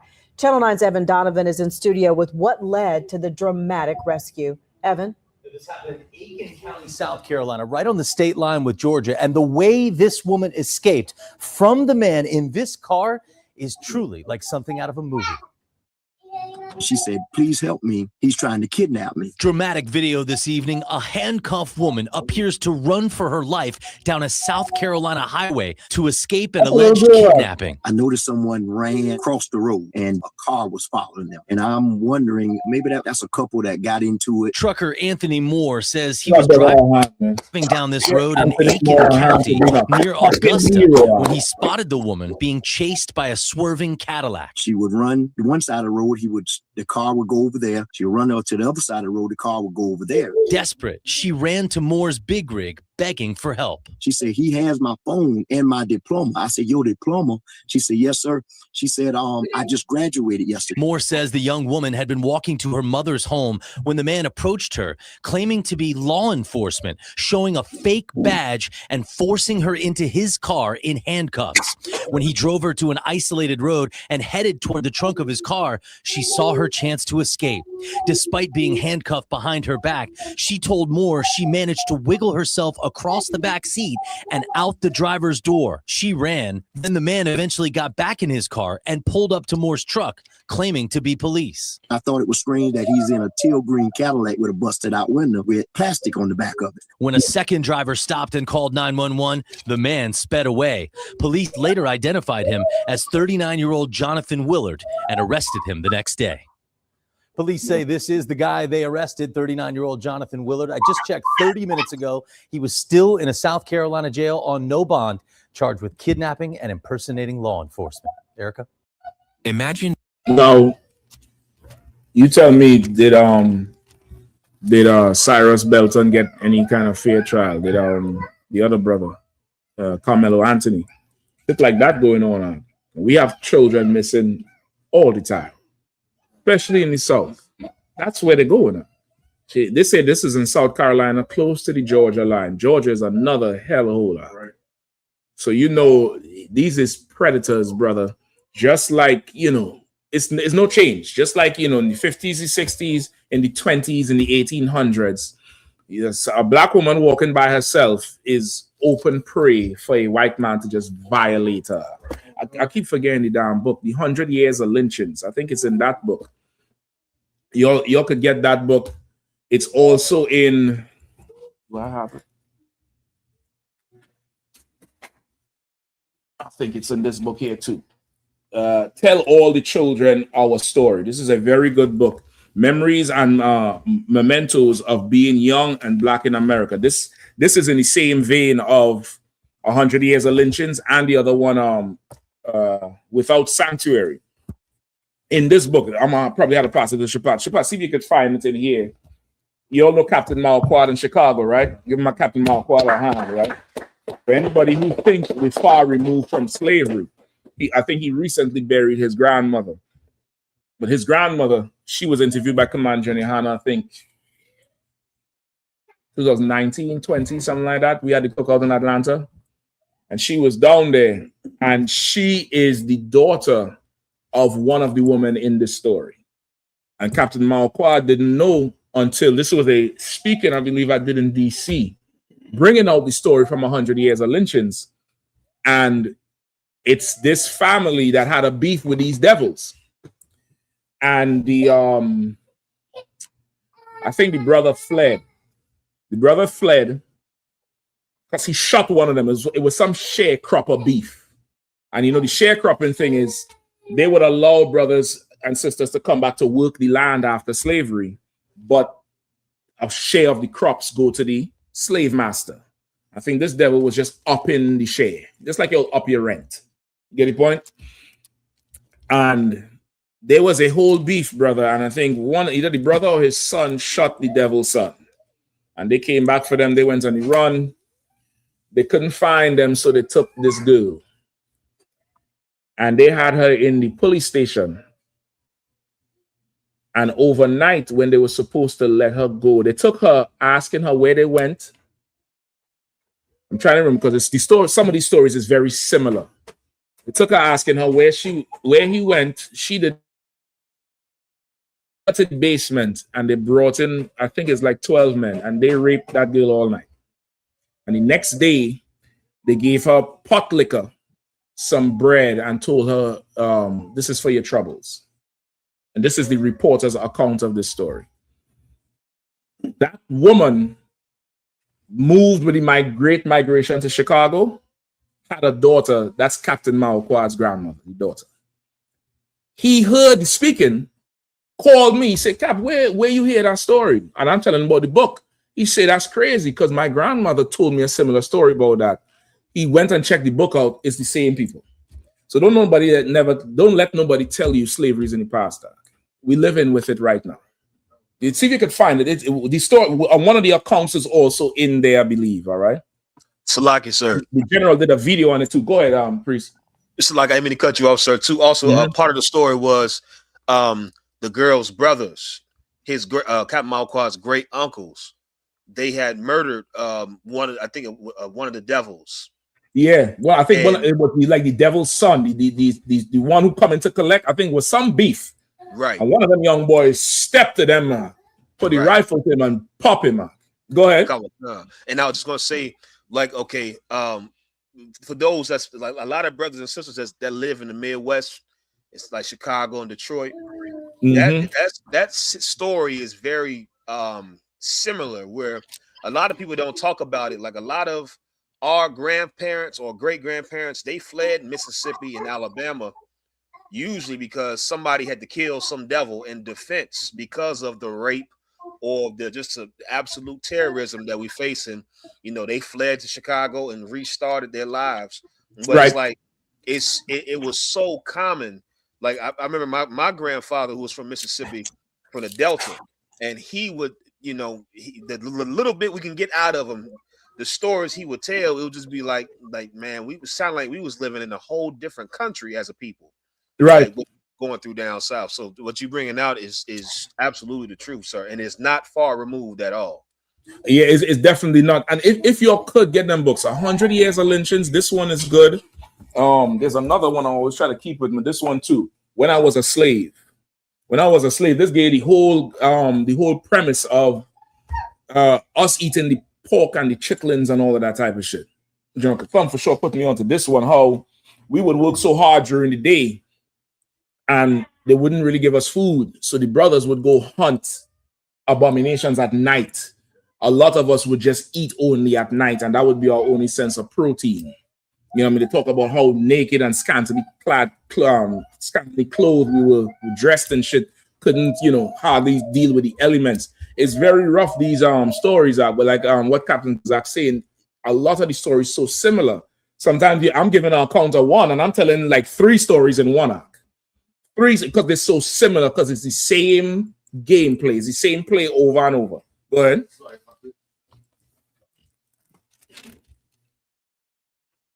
I ain't gonna put the brother all the way out, but there's a brother in DC that has a family member that had to migrate up to this region because of some situation like that. Listen, I think who's this head priest Aria, chief head priest Aria? I think that's how he came to New York. I think it was some shit like that. He came to New York, where because some situation, them sisters Venus and Serena Williams, their father. I think his whole move to the north was because he blowed some devil away, some KKK devil. You get the point? Like it's so common, and that's Make America Great Again. That's what they want back. They want the power to do to us with anything they want to do. What I would tell you is find the UPK. Right. Find the I.S.U.P.K, brother. You're gonna see something amazing. If you can't find it in there, don't even sweat it out. If you're not able to find it, Yatazar just give me a text. Without Sanctuary, that's another good one too. I had that book last week up here. But it's definitely in 100 years of lynchings. The account with Captain Marquard's grandmother or great grandmother, it's in 100 years of lynchings. I believe some of it is in that too. All right. On one of Commander Johnny Yahanna channels, he did a whole interview with her, and he hooked it up with his story and everything. I believe it might be America on Fire or Black Watch, not the regional Yahanna, one of the other channels where he would do the documentaries. Remember the time he's dropping them documentaries.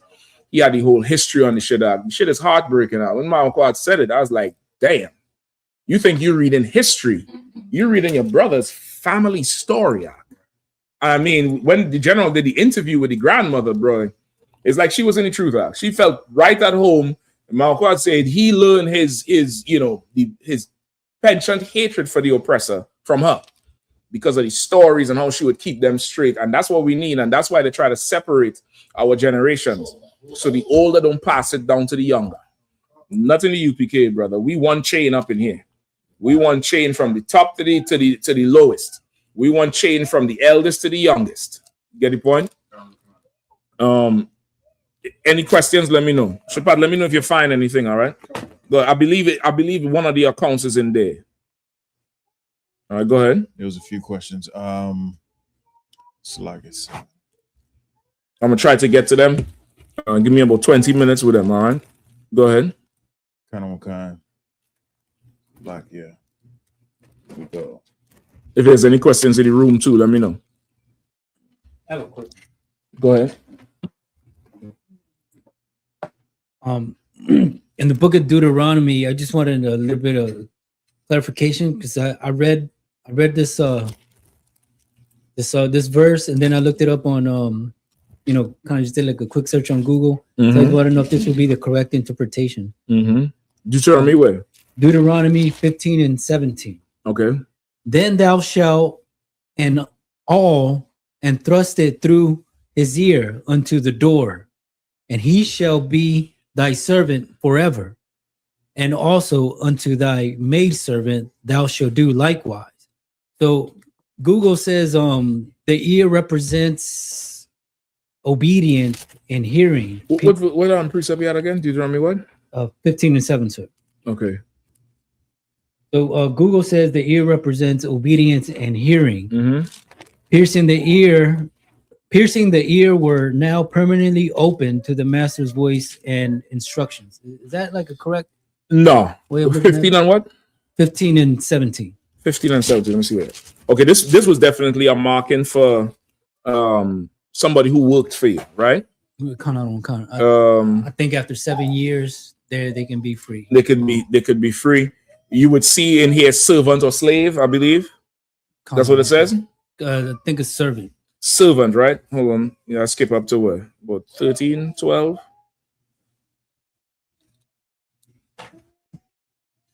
Right, start at 12.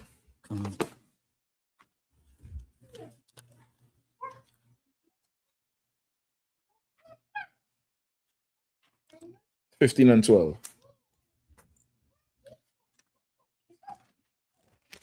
Right. Any more questions? I got it. Let me know when you're ready, Isaac. You ready? I have it. Go ahead. The book of Deuteronomy, chapter 15, verse 12. And if thy brother an Hebrew man or a Hebrew woman. Right. So of course that's who your brother is. That's a precept for who your brother is. A Hebrew man or a Hebrew woman. Your brother is not, the heathens. It's not the oppressor. It's not anything. This is one of many precepts of who your brother is. Who your neighbor is also is a Hebrew. Right. Go ahead. Be sold unto thee, and serve thee 6 years. Then in the 7th year thou shalt let him go free from thee. Right. So of course, you could, a brother or sister could be sold unto you. Now you might see this and say, well, damn, we had slaves. No, nigga. It's not in that context. What does it mean, sold unto you? It's definitely a transaction happening, but what does it mean? He was hired. He was hired. Okay, hired is definitely not this one. Hired is different. Go ahead, sis. I was gonna say, did a service or did something for you. That would be hired. Like you pay somebody to do something, like build your ship. This one is different. Go ahead, Arwadi. It's just saying somebody's paying back a debt. That's what you want. Somebody who owes you a debt, right? Israel didn't have prisons like how America does. Like you'll never read precepts about a prison. A man could be put in stock, in bond, which is usually under a judge's house, or like the judge would have like a 2-story house or something. The lower part, he's there. He had to report back there at night, and then in the day he could go work off his debt. So you may have stole a goat, stole a cow, which is large bit of money. If you're into farming, it's a good bit of money. It's a few $1,000s. Depends on the cow. You may have broken something, harmed something. You need to help him out. Check with the brother there, Shapat. Check with the young brother, all right? Or Bukwash, either one. He may have stole something. He may have harmed something. He may have to work off the debt to repay it. It's so hard. I think she got him out. You may have to work off the debt to repay whatever you owe. And to working off that debt is going to take some time. And you may be indebted to this person for a certain amount of time. They still have to work something off. Now they work for you. You might be indebted to somebody else. I'm giving you a scenario. You could sell that debt to this person. They're buying that debt off for you to cancel off your debt. You get the point? So now you bought this from somebody, or you got this from somebody, but this brother owes, he had to work it off. So we don't have prisons where a man just rotting in a cell, ruminating with, criminal elements, and there's no reformation. There's no way he could be back into society. You could come back into society. You never leave the society unless you break the laws where you get exiled. You get the point? So that would be this situation here. That's how a brother or a sister would have a servant who is a Hebrew. You get the point? You owe a debt or something. It's different from when you have somebody who is working for you. Somebody who is working for you is different. Or if you sign a contract, which usually comes from owing a debt. That's where it usually would come from. Other than that, it's a trade, service for goods, service for money. You understand? So this is the situation here. So now skip down to the punishment. This is a punishment, I believe. Give me 15. And thou shalt remember that thou wast a bondman in the land of Egypt, and the Lord thy God redeemed thee. Therefore, I command thee this thing today. Right? You got to remember, as you're dealing with your people, you yourself was a slave or a servant in Egypt. You get the point? We served in Egypt. We out of Egypt now, but the Lord came and redeemed us. So you can't just hold these people indefinitely, which is why the Lord said the heathen forwarded our affliction. They were supposed to let us go. We're supposed to be let go with a certain amount of bread and land, and to be left alone to build up. That's what's supposed to happen after this slavery. But this oppressor, like the Bible says, is drunk with the blood of the saints. We were such good servants there, Mark. You know what? I ain't letting you all go. I ain't letting you. Everybody loved that movie, Shawshank Redemption. You all feel sorry for that white accountant, eh? I ain't feel sorry for him, I ain't feeling sorry for nothing. I ain't feeling sorry for him, man. So I know y'all see him get hit with that rim in the damn thing when them faggots was going jumping. Y'all like, oh God, help him. For what? For what? Niggas a murderer. Go ahead. Salaki, sir. No other race of people have not been able to get away from their oppressor other than us. Everybody else has been. Correct. That's correct, what exactly. correct. Everybody else has, served some time and have their nation, have their identity, have their language. We haven't. Just like in that movie. Remember, the warden didn't want to let this motherfucker go. He realized he was good. Nigga, you goes nowhere. You're violating your parole. You staying here on a grander scale. That's us. Imagine this, the empire we built for him. Imagine what we could build being left alone. Right. You get the point? So the Lord is reminding us, you can't just keep him. You can't do that. You have to let, give your people a shot. Let the brother read it, right? Just for time's sake. Go ahead. Verse 16. Uh-huh. And it shall be, if he say unto thee, I will not go away from thee, because he loveth thee and thine house, because he is well with thee. Verse 17. Then thou shalt take an awl and thrust it through his ear. Right. An awl is like I think it's a piece of wood that's sharp on one side. You can look it up. Like piercing his ear. But it's a mark. It's a mark. He's being marked. Like in anything. It's Esau military. They make brothers get this tattoo. Make you get a tattoo or some sort of thing. You get the point? To give you a mark so let you know it signifies something. Go ahead. And thrust it through his ear unto the door, and he shall be thy servant forever. And also unto thy maidservant thou shalt do likewise. Right, so it's the door because you got to get something hard to push the thing through, and you got to put it through his ear because this nigga want to stay with you. He don't want to go. He like working for a brother, which is how it is. Like we as a people, we ain't got no problem working with or for each other. Yeah, I mean, not the problems we have with the oppressor. We ain't really got no issue working with each other, for each other. We good to go. We could rock with the thing. This brother say, listen, man, if the servant say he don't want to go. He don't want to go look for work again. He don't want to have to go in a whole new interview and have to go through a whole 2-3 years proving himself with some new nigga. Who the fuck want to do that shit? He's like, nigga, man, you right with me, man. I like working with you. My wife like working for you. If it's all right, we'll tend to your field. We'll do the work. She could work around the house, whatever it is. You get the point? And this is what you'll have to do because now he's not a servant like owing this debt. He wants to come. This is voluntary. So this is a mark, but this is a mark of almost like prestige down there where he's binding himself to you. Right. So that's what the mark would be. It's not so much philosophy. Just look at it as, the thing we do. This is our culture. This is the thing we do. You get the point? If this was America, how would you show that you love your oppressor? It's real easy. Everybody does it every day. Not us. People in the world. Your old man and your old woman used to do it. Come on. Pledge allegiance. You don't have pledge allegiance to no company. Oh. What do you do? I remember when you also work for them companies, what you all used to do? Come on. Shave your face. You wake up that morning, brother, and you lather up that thing. And you take a knife arc. And listen, if you had that good stubble, you're hearing that shit out. But this is for the job. And then your dumbass take alcohol because you see that on TV. Pop on you burn yourself like the little kid from Home Alone. Burn your shit.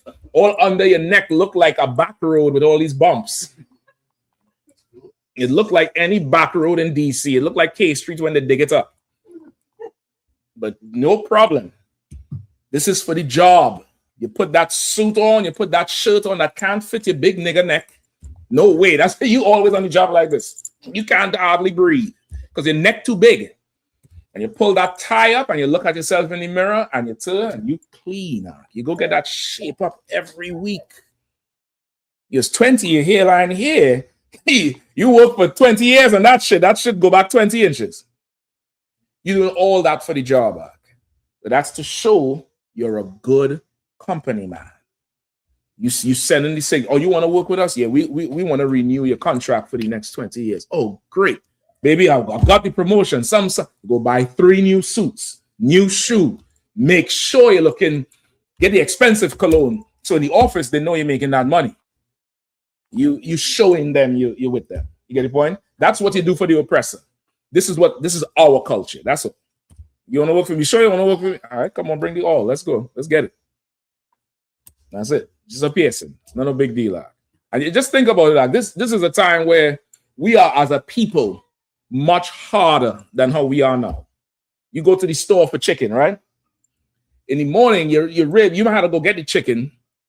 She had to go, slit the throat, defeather it, gut it, and have it ready for dinner after you done come back from plowing the field. You get what I'm saying? You have to plant on a budget to know that, okay, I'm planting this field, 25% might spoil. The rodents might get that. But I could do 55% at market and make a profit. The rest is for the household. And you had a budget and eat that and go fetch your water. Like, this is all through your air, brother. You tell somebody that now, you're like, God damn, what the fuck you talking about? We go to the store now. What do you mean? Of course, all through the air is a big deal. You get the point? It sounds barbaric, but you got to think about the time you're living in. You got to think about what we would normally do. You understand? It's different. It's a different situation. You get the point? So it's nothing about hearing and all that's philosophy, which is what the oppressor does. He philosophizes when he sees how we live and say, well, they must do it because of this. And this is the reason why he don't know a goddamn thing. He's stupid. He's an idiot. All right. Good to go? Yeah, the water. No sweat out. Anything else? Yeah, there's a question online from Tazdag Bunyahawda. It's like it's Tazdag Bunyamim. Mm-hmm.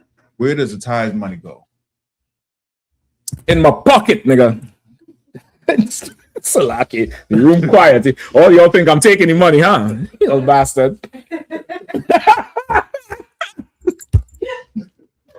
Oh, y'all think that nigga, he's spending that motherfucker. What the fuck if I am? God damn it. Shit. No, I don't take no tithe money, brother. At all. Okay. Tazdak, if you could put, okay, why are you asking where the tithe money goes? Let's explain that to me. Because I know you ain't asking where the tax money goes. And you watch that white man dip in your pocket every week. You don't say a fucking thing.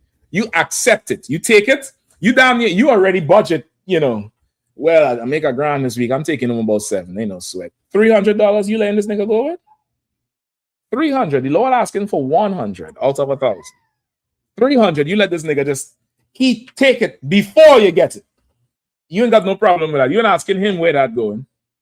Right? I could tell you where it's going. It's going to Ukraine. It's going to Israel. It's going to ICE. He done pass. Oh, that budget was fat this morning.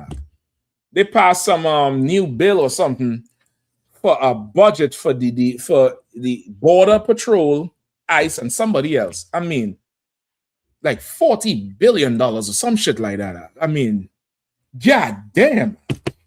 So like I just need about 400,000. I ain't greedy. I ain't greedy. 400,000, brother. I paid my tithes $40,000. Buy a building in DC. That money done. Yeah, that ain't for me. It ain't for me. I just need a little bit of something to get this thing going. This nigga $40 billion for ISA. Go ahead, who was saying something? That was me, sir. Salaki. Go ahead. It's $70 billion for the new immigration bill. $70 billion. $70 billion for the new immigration bill. Gas is $5 in some places. This nigga giving $70 billion. If you all ever don't see me for a couple of weeks, just look close at the ICE agent. When you see him, just do this thing here. And if I do this thing to you, just know it's the check that got me. It's the check. I went in there to get that money to bring it back to y'all. You get the point? $70 billion.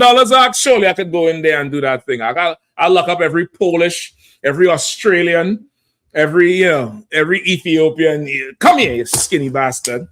I'm pulling you over the 7-Eleven. Come to, how are you today? You, come here. Come back and bring that damn 70 billion up in here. You get the point, sis? Yeah, you was going to say something? Please. I think I seen that comment earlier, and I don't think they really with us because above that they said I would never join any I.S.U.P.K group or something like that, like above. They said it? That same person? It was when I had checked in. It was when I checked in. You seen it? Here's where he is. Mm-hmm. And you checked in. Oh, sir, I believe it's above. Above. Okay, if you're fine. Yeah. Right there. I Yep. was There you go. God damn, Kayabot. I didn't even see that. Slug it. Listen now. Where's called the dude who was big with the sniper who checked the minutes on the wins and shit? Yeah. You don't know that dude who passed the sniper, the M&Ms? The scout? Scout. You from now on, Kayabot, you scout. I'd ask the general if we could put that there. That's something for the sisters, a scout. Yeah, damn, man. She's like, hold on. I've seen something that you see why the white man put them in the FBI and the CIA and to, send niggas to space. Because she's seeing shit you ain't even paying attention to her. That's right. Listen, I don't care if this motherfucker joins the UPK or not. I don't care if they fall off. All the rappers say that they fall off a bridge in a day. I don't give a damn. I'm glad they don't want to join. I'm absolutely. If it's one thing you need to understand, we're not thirsty in here for brothers and sisters. The ones we have in here is outstanding. The sister saw a comment and kept her peace. She didn't even say it. She kept her peace. She's like, okay, I clock in that shit. But if you only move wrong, I'm reporting you. You think I care if your faggot ass come up in here? Listen, he's more thorough than you. What the fuck is we even talking about? Right. Yeah, we ain't thirsty in here. The ones in here, I know it's gold. Solid fucking gold. Like, y'all think y'all be hurting us with these comments. Like, listen, give yourselves a hand. Yeah, I will never join the UPK. For what?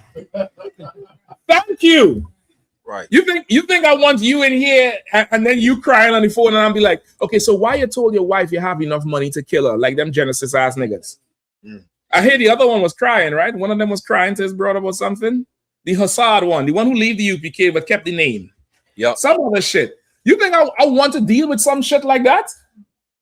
I want to hear. Listen, Isaiah called me a few weeks ago. He said, Slack, he said, I'm not an officer yet, but I want to blaze on these pastors. Is it okay I get precepts together for them? That's the call I fucking want. Not right. some. You think you're hurting? This is strong. This is a strong thing. This is not diluted. This is a very pure and strong situation we have going here. And you're not threatening or doing us damage by saying I would never join. Thank you for making that decision. Right. Thank you for not choosing us. That's great. Great. Now I can break the ties down. All right. Shapan, what do you have for me? I'm still looking on it. So many accounts it's trying to decide. Oh yeah, it ain't no so you might can find it, but go ahead. But if I could, when I hear people even just mention tithes, I already know 9 out of 10 they wouldn't pay the tithes if I showed them in the Bible and told them where it's going anyway. They don't want to pay tithes. You know what I'm saying? They're weaker than even Christians because it's so many Christians that know their pastor want a jet. He got all this money and they don't ask him where the money going. They pay it anyway. He weaker than a Christian. I mean, brother, okay, you're gonna find that. Now the question by itself, I wasn't suspecting it. I did think, okay, there's a little bit of pride. Where does the tithes go? That's why I said in my pocket. I want to leave it like that. I want to leave it like in my pocket. I want the rumors to say, see, that motherfucker taking that money and doing all kind of shit for his own personal self. Good. Good. So you never come up in here. Don't come up in here. Don't, we don't want no cowards in our camp. Right. You're a coward if you can't part with $1 out of every 10. If you can't part with that thing for your nation, you don't belong here. You shouldn't be here It is what it is. You know what I mean? It is what it is. I might know that faggot too. I think I named somebody that a few years ago. You know, in the UK. A motherfucker uncle died, gave him a house. He sold the house for $1.some million and left the truth when we asked for the check. I remember the council act. We talking about pounds act. This was before Brexit. So UK money was like 2.5 or 1.5 US money. Nigga sold the house, say he's still waiting on the check. Some shitter, some fuckery. I was like, listen, leave this nigga alone. Leave him alone. He's a bastard. It might be him. I hope you're broke now, bastard.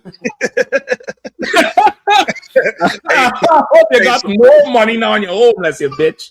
Hey, Salaki, sir.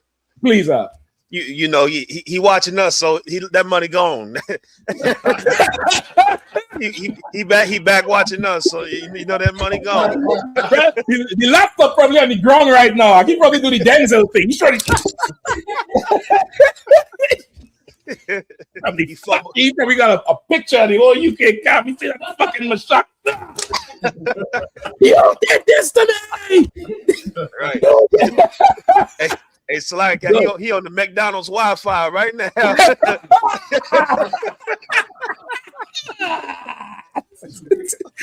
The password is broke, bro. All right, let's break down this thing real quick. All right, and then somebody get me the horsemen and revelations if you could. All right, give me tithes. Give me my tithes precept to fear the Lord. Give me the one that says 10% of all the increase in earnings. Any one of those is fine. All right. Okay, so the question in itself, for anybody who's wondering, because the question came up, I do know unfortunately, a lot of our people are carnal bastards. Carnal as could fucking be. Right? First, give me where you lay your treasure. Give me that first.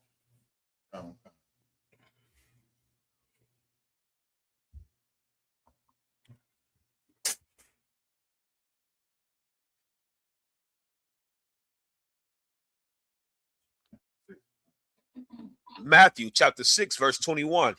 Okay, go ahead. For where your treasure is, Salaki, for where your treasure is, there will your heart be also. Right? For where you lay your treasure, that's where your heart is. You want to show me what you love? Show me what you spend your money on. Show me what you spend your money on, your disposable income. I'm not talking about the bills and stuff. That's just you being a carnal bastard. You got to pay your own bills and shit like that. But I'm talking about what you spend that 10% on. Whatever you spend that money on, that's what you really love. And that's for anything. Whatever you lay your treasure, that's really where your heart is. You get the point? So let's start there. Now give me my tithes. What I want, Shapat? All right, no sweat. I'll grab it. Okay. You give me that. Let's start with that.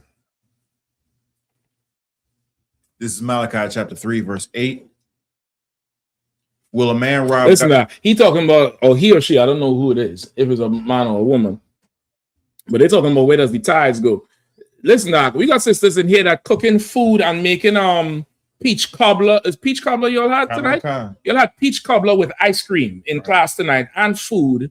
I mean, a three meal food with dessert. Y'all in a fancy restaurant, the dessert come out first. You're in a regular restaurant, they come with bread and water, some bread and some fancy oil and water.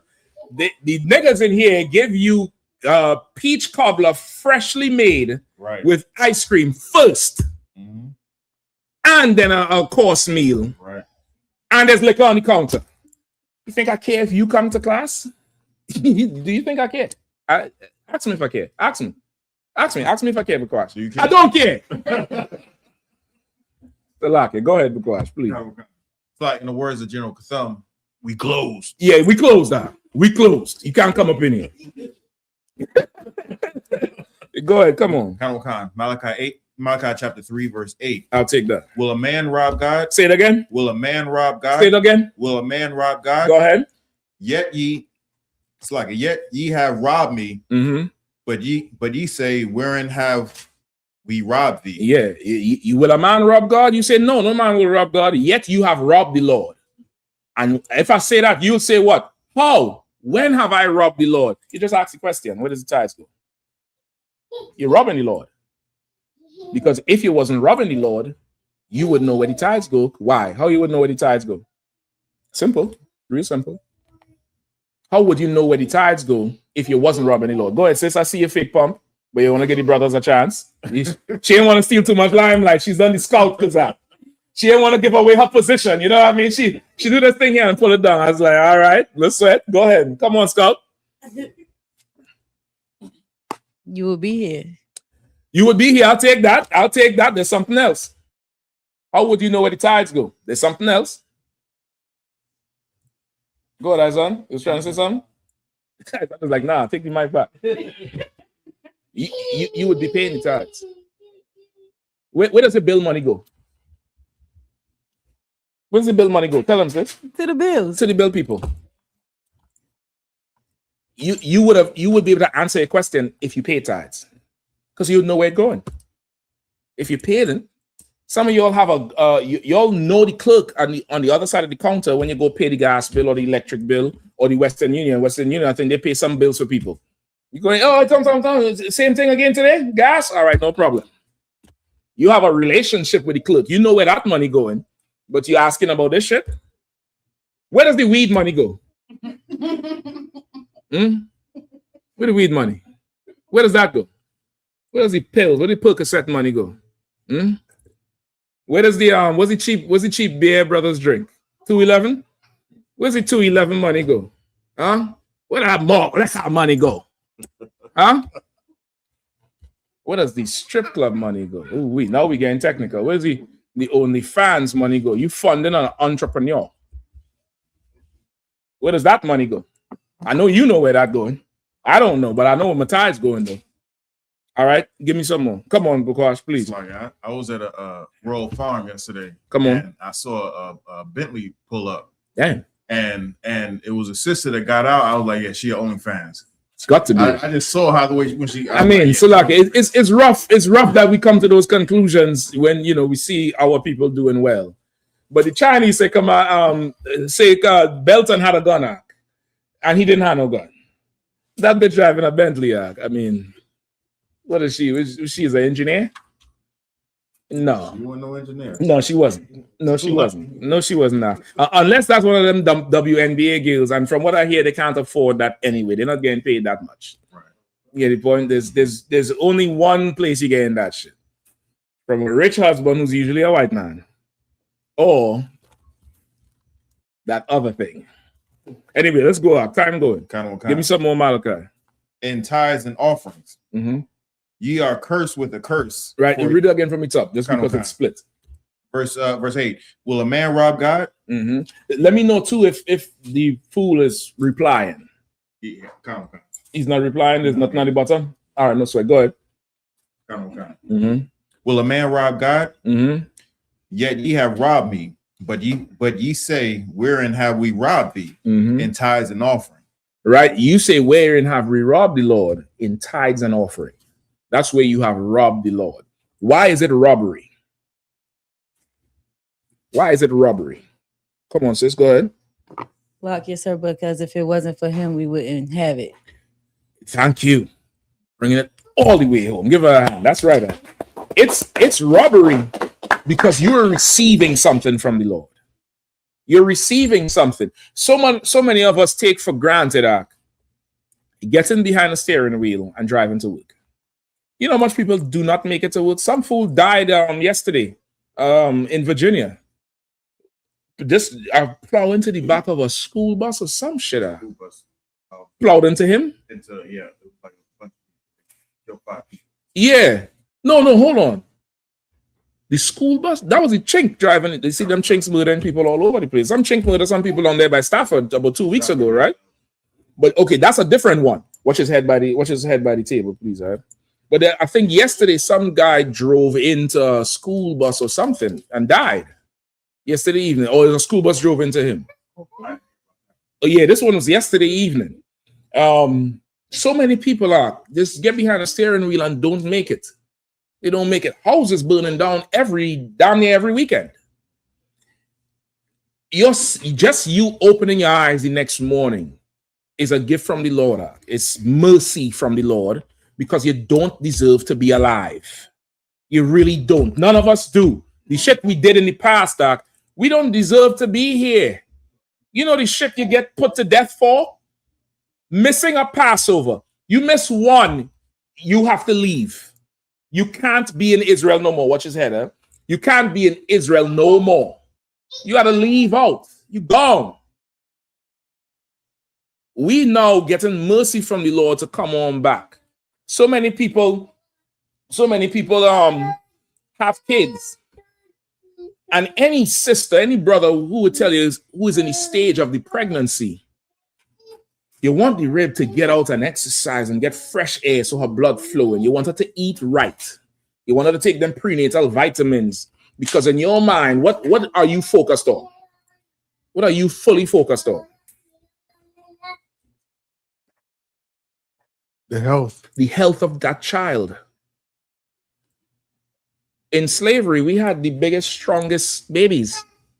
Did we have a health plan? Maybe you just need the Lord to be with you.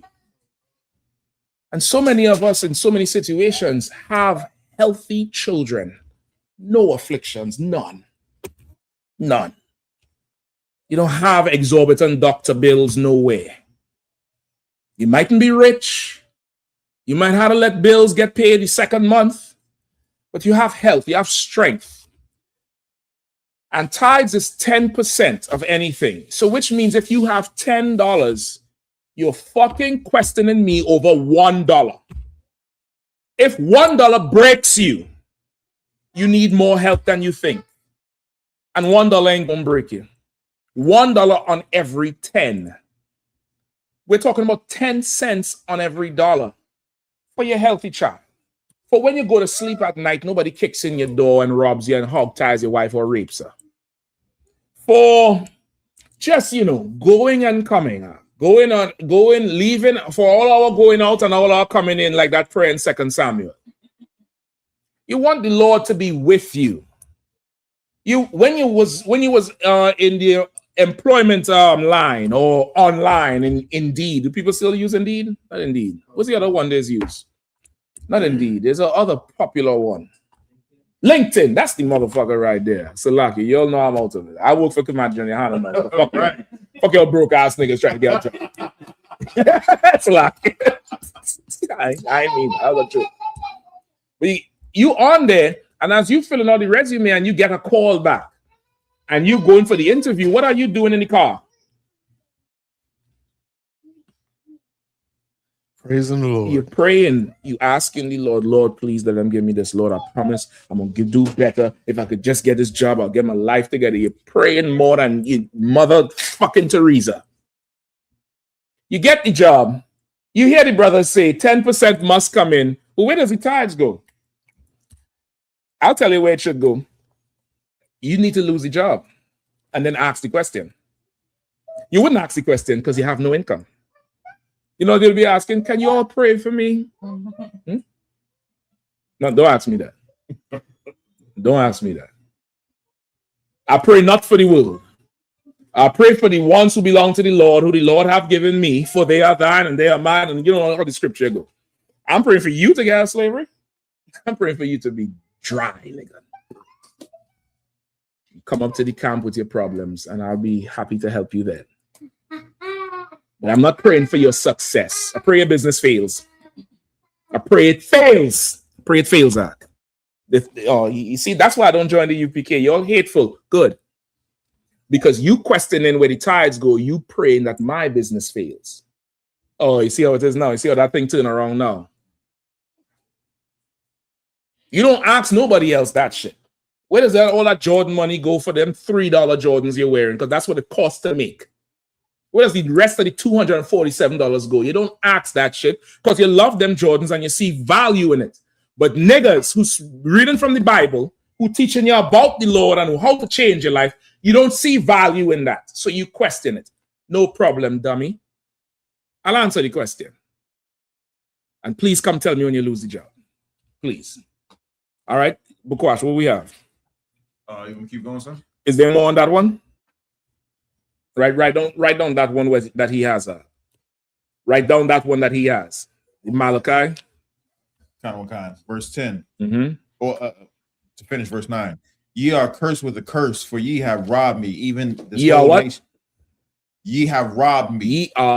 Ye are cursed with a curse. Ye are punished with a punishment. That's what curse with a curse means. So when I say, I hope you lose the job, y'all thought I was just, being evil, right? Malachi said it. What you mad at me for? Ye are cursed with a curse. You're robbing the Lord. Go ahead. For ye have robbed me, even this whole nation. Even what? Even this whole nation. You're robbing the nation by not splitting that 10% off. You're robbing the nation. Dummy. Simpleton. For anybody who is genuinely asking the question, this is not for you. This is a response to that idiot. You get the point? That's what this is. This is a response to that idiot. Anybody who's genuinely asking the question, you just listen to the breakdown. But this idiot here, I'm responding to him. I want him on the breadline by July.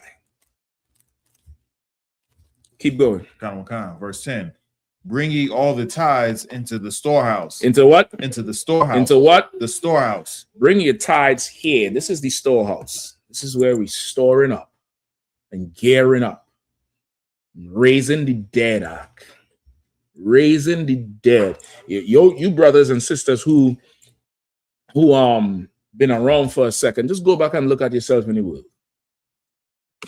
Go back and look at yourself in the world and see if you could see the desperation in your eyes. See if you can see the hunger in your chest and your belly.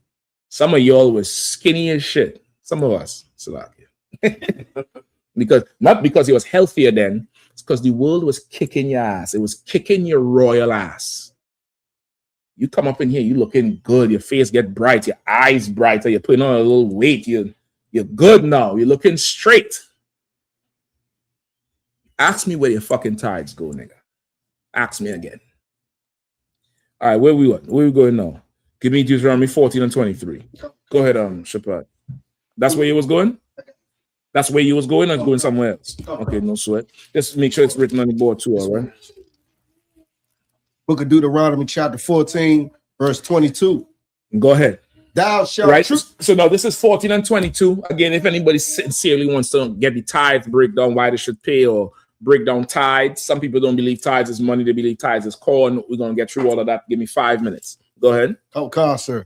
Book of Deuteronomy chapter 14, verse 22. Thou shalt truly tithe all the increase of thy seed, that the field bringeth forth year by year. So this is where they get the tithes as vegetables, corn, carrots, whatever. And if you believe tithes as vegetables and not money, bring the corn, bring it in, bring in the seeds, bring in the vegetables, bring in the carrots, bring in what else niggas like to eat, the beets, bring in the turmeric. Everybody like little turmeric, and you're all health crazy now. Give me that turmeric. I'm taking all of that shit. Bring it in. If you believe tithes is corn and vegetation, bring it. But you wouldn't even bring that. You don't even want to give me 10% of carrots. And you think you're hurting me by saying I'll never join you? Keep your fucking carrots back. You and them kids gonna need it. They gonna need that shit. They gonna need it. Go ahead. Okay. And thou shalt eat before the Lord thy God in the place which he shall choose to place his name, put name there. The tithe of thy corn, of thy wine, and of thine oil. Go ahead. And the firstlings of thy herd. Right. Go ahead. And of thy flocks. Right. The firstlings of your herds and your flocks and the corn and the oil. Bring 10% of that in. Bring 10% of that goat in, man. I got curry. I got all kind of curry up in that cabinet. I got the spicy curry. I got the curry mixed with the ginger and the onion. I got the curry with the garlic. I got straight curry. Whatever it is you want, I got it. Right, between me and now, in fact, boy, we'll open up a Benjamin spot. I'll take all your money. All your money. Now, if I come with that pressure cooker and that coconut milk, boy, it's going to be a fucking problem, I'm telling you. Bring all that in. Bring it in if you have it. If that's what you're saying it is, bring it. Bring it. Bring your tithes of all your increase. Go ahead. Carson. That thou mayest learn to fear the Lord thy God. That thou mayest learn to do what? Fear. To do what? Fear. To do what? Fear the Lord thy God. That thou mayest learn to fear the Lord thy God. You get the point?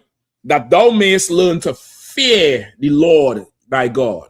You ask me where your tithes going? Where's your fear? You don't have a fear of the Lord to even ask that question. You don't even truly fear the Lord. We're talking about a man who killed the firstborn in Egypt throughout the whole land. He killed the firstborn of Pharaoh. He killed the firstborn cow. Of beast and man, the firstborn died in one night. You fighting to 10%? You don't truly fear the Lord. You fear Pepco. You fear WSSC. You fear Eastern Motors. Don't get our credit at Eastern Motors. You fear the repo man. That's who you fear. That's who you wait up at night and you're peeking through the blind every time you hear beep, beep, beep outside your house or the parking lot or wherever you stay. That's who you fear. You don't fear the Most High power, or else you just pay the tithes and don't care. You just pay it. I'm going to tell you an old one we're saying. The Most High power is a gangster. He's not some sissy man who you could pacify and lie to and patronize. He's a gangster. Now, if a gangster wants you to pay 10%, you'll pay the 10% and you'll just be happy he leaves you to fuck alone. Right or wrong? All right, then. Just pay the 10%. Just pay the 10%. Because if he has to show you where it goes, you might not come back from it. It goes in a pit, nigga, and gets burnt. Happy? It goes in a pit and gets burnt. It gets destroyed. Paying tithes is one purpose and one purpose only. To show that you truly fear the Lord. That's it. That's what's written in the Bible. Now, if you have a problem with that, you don't believe in God, you hate God, and you don't need to be in here. And we're fine without your 10%. You will not be fine with your 10%. I guarantee it. I haven't been around long, but I've been around long enough to see, we have a saying in the Caribbean, so I will tell you. I've seen better cocks than you crow up. I've seen that. I've seen better jackasses bray. I've seen it. I've seen people who thought tithes wasn't important, and then calamity comes, and they're calling, and they need help. And then I call, and this brother or sister need help, so they're asking for XYZ. Are they paying any tithes? Okay. But I was going to say. Go ahead. That right there, I was going to say that. Yeah, that's it. That's it. Go ask Pepco for your tithes. Go ask the weed man. Go ask the Christian. Go ask wherever you thought your 10% was better valued. But don't come in here with these little ones. Don't come in here amongst us who, we just some old, what's the thing you all had just had? Peach cobbler and ice cream eating niggas. We just some regular ass motherfuckers. We ain't nothing. You get the point? Show that you fear the Lord. Okay, give me verse 25. Sir. The book of Deuteronomy chapter 14, verse 25. Mm-hmm. Then shalt thou turn. No, hold on. You might need to 24, sir. 24. Yep. Come sir. Verse 24. And if the way be too long for thee, so thou art not able to carry it. Right. So now your tithes is paid to the priests. All right. The first priest that tithes was ever paid to was Melchizedek, who appeared to Abraham after, at that point, his name was Abram, when he went to fight them East Indian kings to free Lot. The tithes was paid to Melchizedek. Abraham paid him 10% of everything. He just sacked them kings and took all the money, all the gold. He saw Melchizedek and he gave Melchizedek 10% of everything. He knew, he's like, this got to be a priest of the Lord. I'm giving him 10% of everything, long before Levi. We are priests after the priesthood of Melchizedek. I just don't have the time to go into that part now. You can find that also in Hebrews 7. where Paul had to show them why he's collecting tithes, because who knows why Paul had to show them why he collecting tithes? Come on, quickly. Because they was paying to Levites who weren't doing the job. No, they was challenging Paul. They didn't want to pay him. They didn't want to pay him. They up to that point, up to Christ, they was paying Levi, but that's not the reason he had to do it. They didn't want to pay him. They didn't want to drop the tithes for him. And he had to show them. He's like, listen, man, your forefathers was paying tithes to Melchizedek while Levi was in your father's nuts. That's in the Bible. That's what he literally said. The same arguments or battles we fight today is what the brothers in the Bible fought long ago. That's why he had to establish the priesthood of Melchizedek. You get the point? Tithes is paid to the priest. So now if you have corn, you have tomatoes, you have onions, you have bananas, you have cattle, you have to bring them to the priest. You might be living in Jerusalem and the priest station is somewhere, wherever it is. You got to take all that up to the priest. You got to get a cart, you got to go on the road and take it. Now, what could happen to you as you taking this tithe to the priest? What could happen to you? Sis, come on, quickly. You could lose some. You could lose some. When the cart wheel could pop off, tomatoes all in the gully. You get the point? You could get robbed. Weather. The sun could be hotter than you think. Spoil half your tithe. What you going to do when you get to the priest? Just, get the point? So now he's saying, if this way be too long for thee, go ahead. Okay. So that thou art not able to carry it. So that you are not able to carry a tithe. You're not able to bring this because by the time you get to that location where the priests are, your tomatoes is done soggy and running. It's too long for you to carry this thing. You got to carry this bull on this, or this bullock all this way. I mean, goddamn, that's a long way to carry. Go ahead. Okay. Or if the place be too far from thee. All right. Or if the place be too far from you, which the Lord thy God shall choose to set his name there. Right, which is where the priests are. Right, the Israelite school of UPK has priests and officers raised up by Commander General Yahanna all over this country, all over the world, all over North, Central, and South America, Europe, the Caribbean islands. That's the place where the Lord set his name. Right? If the way be too long for you to take this crop and take this corn, and it's just too much to bring, go ahead. Okay. When the Lord thy God hath blessed thee, then hold on, where you at? Verse 24. Verse 24. I just finished. Read that last part again. When the Lord had blessed thee. When the Lord thy God hath blessed thee. When the Lord has blessed you. Remember, the Lord has blessed you. The Lord done gave you an increase. The Lord done gave you something now. Go ahead.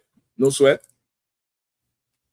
He coming back. You know what it is. Okay. Go ahead. Then shalt thou turn it into money. Then thou shalt do what? Turn it into money. Say it again. Turn it into money. Turn all that corn into money, because you're not paying Pepco in corn. You're not paying the water bill in corn. You're not paying your car note in corn and crop. Turn that shit. You not getting paid. Which one of you will work a job where the oppressor could come and bring, what's the average salary a week people make? $600-$700, $500 and something maybe. The average person. I'm not talking about $500-$600 maybe. Get the point? Who are here accepting $500 in corn? Isaiah, no, you ain't doing none of that shit. You ain't doing none of that shit. He gonna end up in the foundation with you with that shit. He's like, come here, I want to show you something. Let me show you something. How the Arab said, let me show you something. You end up part of the foundation with this corn. Who would accept cans of corn as pay? You wouldn't accept it. Why you want God to accept it? Disrespectful ass motherfucker. I'm talking to that fool. Turn it into money. It's already being turned into money for you. Money comes from people with trade goods. That's how the trade is really goods. But if you trade in something I don't want, but you need something that I want, I could give you a promissory note or IOU, which is the origin of money, and you could take that somewhere else to get what you want. You get the point? That's how money came. It was converted to a established paper that had value based on the stock it represented, right? Today it's backed by gold. The Arabs is backed by oil. You get the point? Turn it. Read that last part again. Thou turn it into money and bind up the money in thine hand. Right? Turn it into money. Bind the money up in your hand. We in technology now, so everybody pay it through the PayPal or the Zelle. DC will do the Zelle. But there was a time, Mark. You see that mailbox on the corner up there? Anybody ever wonder why there's a mailbox in the house? The postman don't come in. that mailbox is for your corn that you turned into money that you would put in a nice envelope. But there's a whole format because I can them know about it, or Arawad didn't know about it. The Shapat and them know about it. There's a whole format. You write it and the tithe and the date and all that shit and the amount, and it goes in that box. You would convert that money and bind it up. Go ahead. Okay. And shall go on to the place which the Lord thy God shall choose. And you shall take it over there and give it to the priest. That's where your tithes should go. That's the purpose of paying your tithes, is to show you fear the Lord. And don't worry about where the money goes or what's done with the money. Who cares? It's to buy a yacht that you will never see or ride or be invited on. It's to buy a big boat. A big effing boat. Huge. Big ass yacht with jet skis and a helicopter landing. And just dream about it. Because you'll never get to see it. The boat with tires. Come on. So not only do you have this boat with tires, you also have a helicopter. Well, I don't have the helicopter. I'm just building a helicopter pad to flex. You get the point? That's just for Instagram. That's the fool the hose. That's the fool the hose. You know, I got a helicopter. It's coming just now. Stand there and wait. So while you wait, entertain me so I could spend some of this tithe money on your ass. That's where the tide's going, nigga. Right? I hope I helped you all out tonight. So convert that coin because I got this boat to buy. I gotta go see a man about a boat. With that, pass the class over the priest officer Shapata.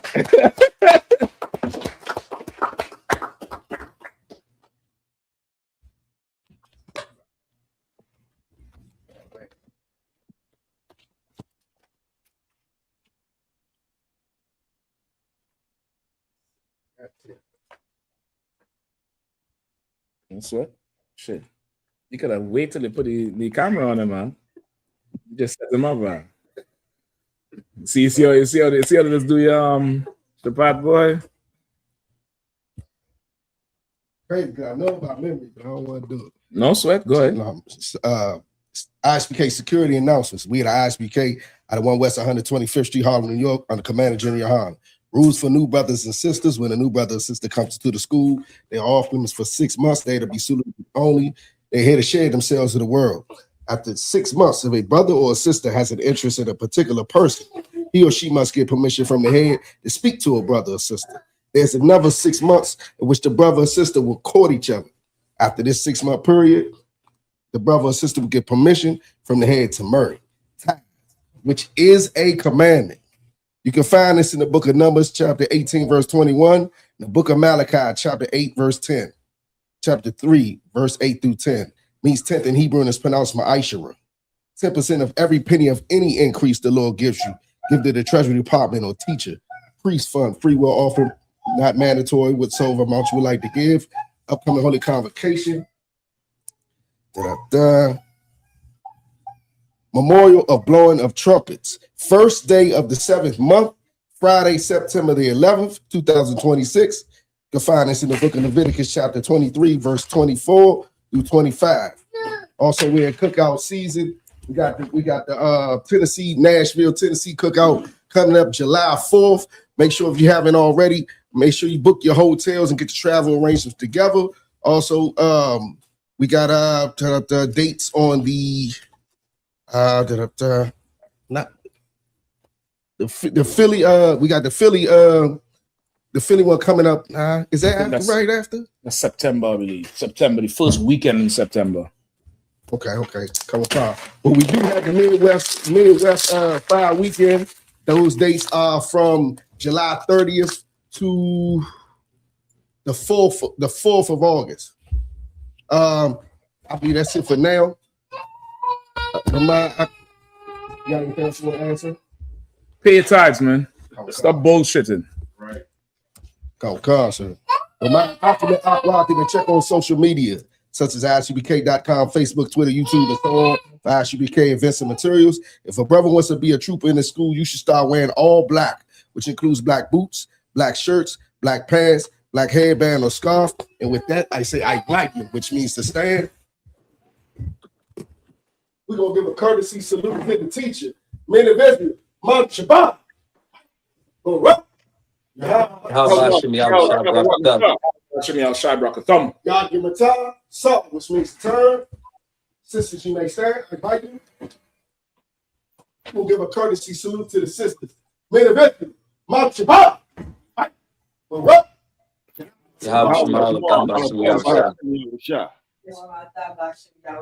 God give a time, class dismissed.